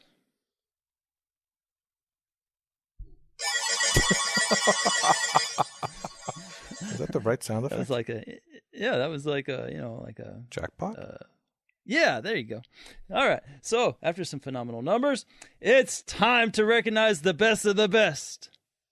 This update uses a meritocracy system, and you have to earn your mention here by your RTDL skills. However, this is not a meritocracy. This is a meritocracy. So grab your guns, get your meat and potatoes cooking, and jump in your camo-colored Fords with truck nuts. Yeehaw! Time to end the month with the RTDL update. Meritocracy. Honorable mention. It goes to Waka Key and Peele. This zany sketch comedy RTDLer didn't quite make it into the top 10, but he did eke out the honorable mention spot, topping 12th place Proulx by just over 100 points, despite having 2 more pops. So what you're saying is that Waka Peel trampled over Proulx, much like Proux's improvement joke got trampled all over 4 weeks ago on this podcast? Oh, yeah, exactly like that. I'd forgotten about that. Yeah, but good thing Proulx ain't no little snowflake and didn't take no offense. Number 10, cracking the top 10 for the first time in the history of the RTDL updates is Tropan. Tropan has the largest pool of anyone in the top 10 with over 14,000 and has popped 18 Chivos each from a different game. Notably, he makes this meritocracy with his Glowfish Party Chivo from Dynamite Fishing Game. Dynamite. You don't get more America than using explosives to blow up fish, much like his Black Knight Sword Chivo of, are you really the hero? Are you really a fisherman? It doesn't matter. When you bring home a whole bucket of catfish and a good old fish fry, America. At number 9. At 9 is ZZ Urban Spaceman. Thanks, man. With his double digits. His double digits. Double? You mean 20? Yes, double digits. That's what I said. Double digits kind of implies something around 1,000. You know, kind of like his pool count, that curating scoundrel, he. I can see the confusion. I was referring more to you hit 10, thus, double digits, and then you hit an additional 10. Double digits. I mean, how low can you go with your pool? How is this a challenge, curators? Who are these people? ZZ Urban Spaceman? Thanks, man. He got a lot of help from the Halo Master Chief Collection with 6 out of his 25 Chivos from that game, even though he's only got 4 of them thus far. Curator. He topped over 4,000 points and got his spot on this meritocracy from Chivos such as Claire Extended Cut for A Place of Peace. America is a land of peace. If you don't like that, we'll shoot you. America. And number 8. Wildwood Mike finishes 8th with his 22 Chivos worth 4,700,000 points. 40 well, maybe only what? 4,700. Inflation. America. 4,700 points. 3 of his pops come from Left 4 Dead 2, a couple more from Tomb Raider, and Star Wars The Microtransactions Unleashed 2. Notably, the mic with the wood that is wild edged out the 9th, thanks in part to his Saints Row 4 re-elected Chivo of OMG WTF BBQ. Throw some meat on that there grill, Mikey. Hold the beer with one hand and Xbox controller with the another. I'm going to give you some T-bone, man. Art the deal, man. Number 7. Big L makes the list at number 7. Number 6 in the 6th spot, and with the start of the full... Whoa, Bronana Split. That was it? What do you mean? You go on and on about everyone else, and that's the best you had for me? Well, sorry. I was trying to save some time so I could go back and talk about some Elbert a little bit more, but let me try again. Number 7, Big L didn't quite make it to the land of the full combos, but he still has a notable 18 pops worth 4,800 points. He was propelled into this lofty spot with some help from his boatload of WWE games. Specifically, one Chivo has seen the future. The Chivo from WWE 2K16 of We Have a New Champion, which rings true given that with the plethora of full combos ahead of him, he has little chance of being the repeat champion this quarter. Regardless, with all his wrestling, he is definitely part of this meritocracy. Ooh, yeah, dig it. And number 6. In 6, we start the who's who of full Combro land with Kingsman 1148 in his pool. Kingsman got over 1,000 points from his 2 Chivos, Flawless Victory, and the Black Pharaoh from the game Pharaonic. Isn't that Pharaonic? Don't you think? You know, there was once this one guy we used to call Mr. Play It Safe. He was afraid to fly, but he packed his suitcase and kissed his wife and his kids goodbye. He had waited his whole life to take that flight, and as the plane crashed down, he thought, well, isn't this nice? And isn't that Pharaonic? No, that doesn't sound pharaonic or nice or anything. That sounds like a tragedy, and I feel bad for his family he left behind. However, much like Rocker Dude is always knee-deep in alligators with controversy, Kingsman was almost left off this meritocracy. Not 1, but 2 of his Chivos raised some eyebrows with his Assassin's Creed Russia pop of Like a Silencer and his screen sheet pop of Surfing the USSR. What's all this commie stuff all about, Kingsman? This ain't no America. McCarthyism. Number 5, cracking the top 5 with his full combo in his own is Mr. Controversy himself, Rocker Dude. With his itty-bitty little pool size of his own, Rocker was busy working on his 3 Halo 5 and Batman Chivos. He did, however, play some Forza Horizon 3 and earned the 5-star stellar A+++ pop. Slap a 0 on them stars and you talking about old glory herself. Wrap yourself in that pop, Rocker Dude. Just don't let it touch the ground or we have a problem. America. And the 4th spot with his full combo is the People's Champion, Elroy OMJ. That 4 stands for 4,000 Chivos in his pool. That 4 could stand for how many full freaking playthroughs old Elroy had to do as well. That 4 definitely does not stand for the third person Elroy is talking in right now. Regardless, Elroy is all over the meritocracy this month with his Duke Nukem pop of Gunslinger. No game has ever captured the experience of the typical American male like this game. Whether it be slurping down steroids or slapping wall bosoms, USA, USA, USA, USA, USA, USA. Elroy? Yeah. Moving on. Sorry, I just get really excited when I talk Duke Nukem. Oh, yes. So there was that. But also, Elroy's bridge constructor Chivo of Tank Truck Casino West. That's right. Elroy jumped in his old 18-wheeler and head west, the modern American day cowboy. Yeehaw, America. You mother trucker. And third, there is no other than B. Smittle. Smitty. With what I personally consider the most impressive of all the full combos this month, with a pool size of 10,142 Chivos. It's over 9,000. Smitty got them all and cemented himself in contention for the full Combo Hall of Fame that hasn't been made yet. But when it does, I'm sure this performance this month will make mention. Much like his Chivo in Missplosion Man of Credit Card is Maxed and his Dirt Showdown Chivo of Max Power, he has maxed out his RTDL and Mad Props with him. He has further earned his spot on this meritocracy with his Grid 2 Chivo of Swagtastic, because everyone wants to be like Merca, much like our friends to the north. Are you talking about America Jr.? I don't know what you were talking about. Our runner-up this month is no other than the baller himself, NBA Kirkland, with his full combo worth over 6,300 points. Wanted to let him have more gaming time this month, and he clearly put it to good work, focusing his efforts on joystick manipulation so as to be better at SSX. I think every guy wants to be better at SSX. Where do you buy SSX anyway? You can get a hard disk at places like GameStop. There are a lot of people who would sell you SSX there.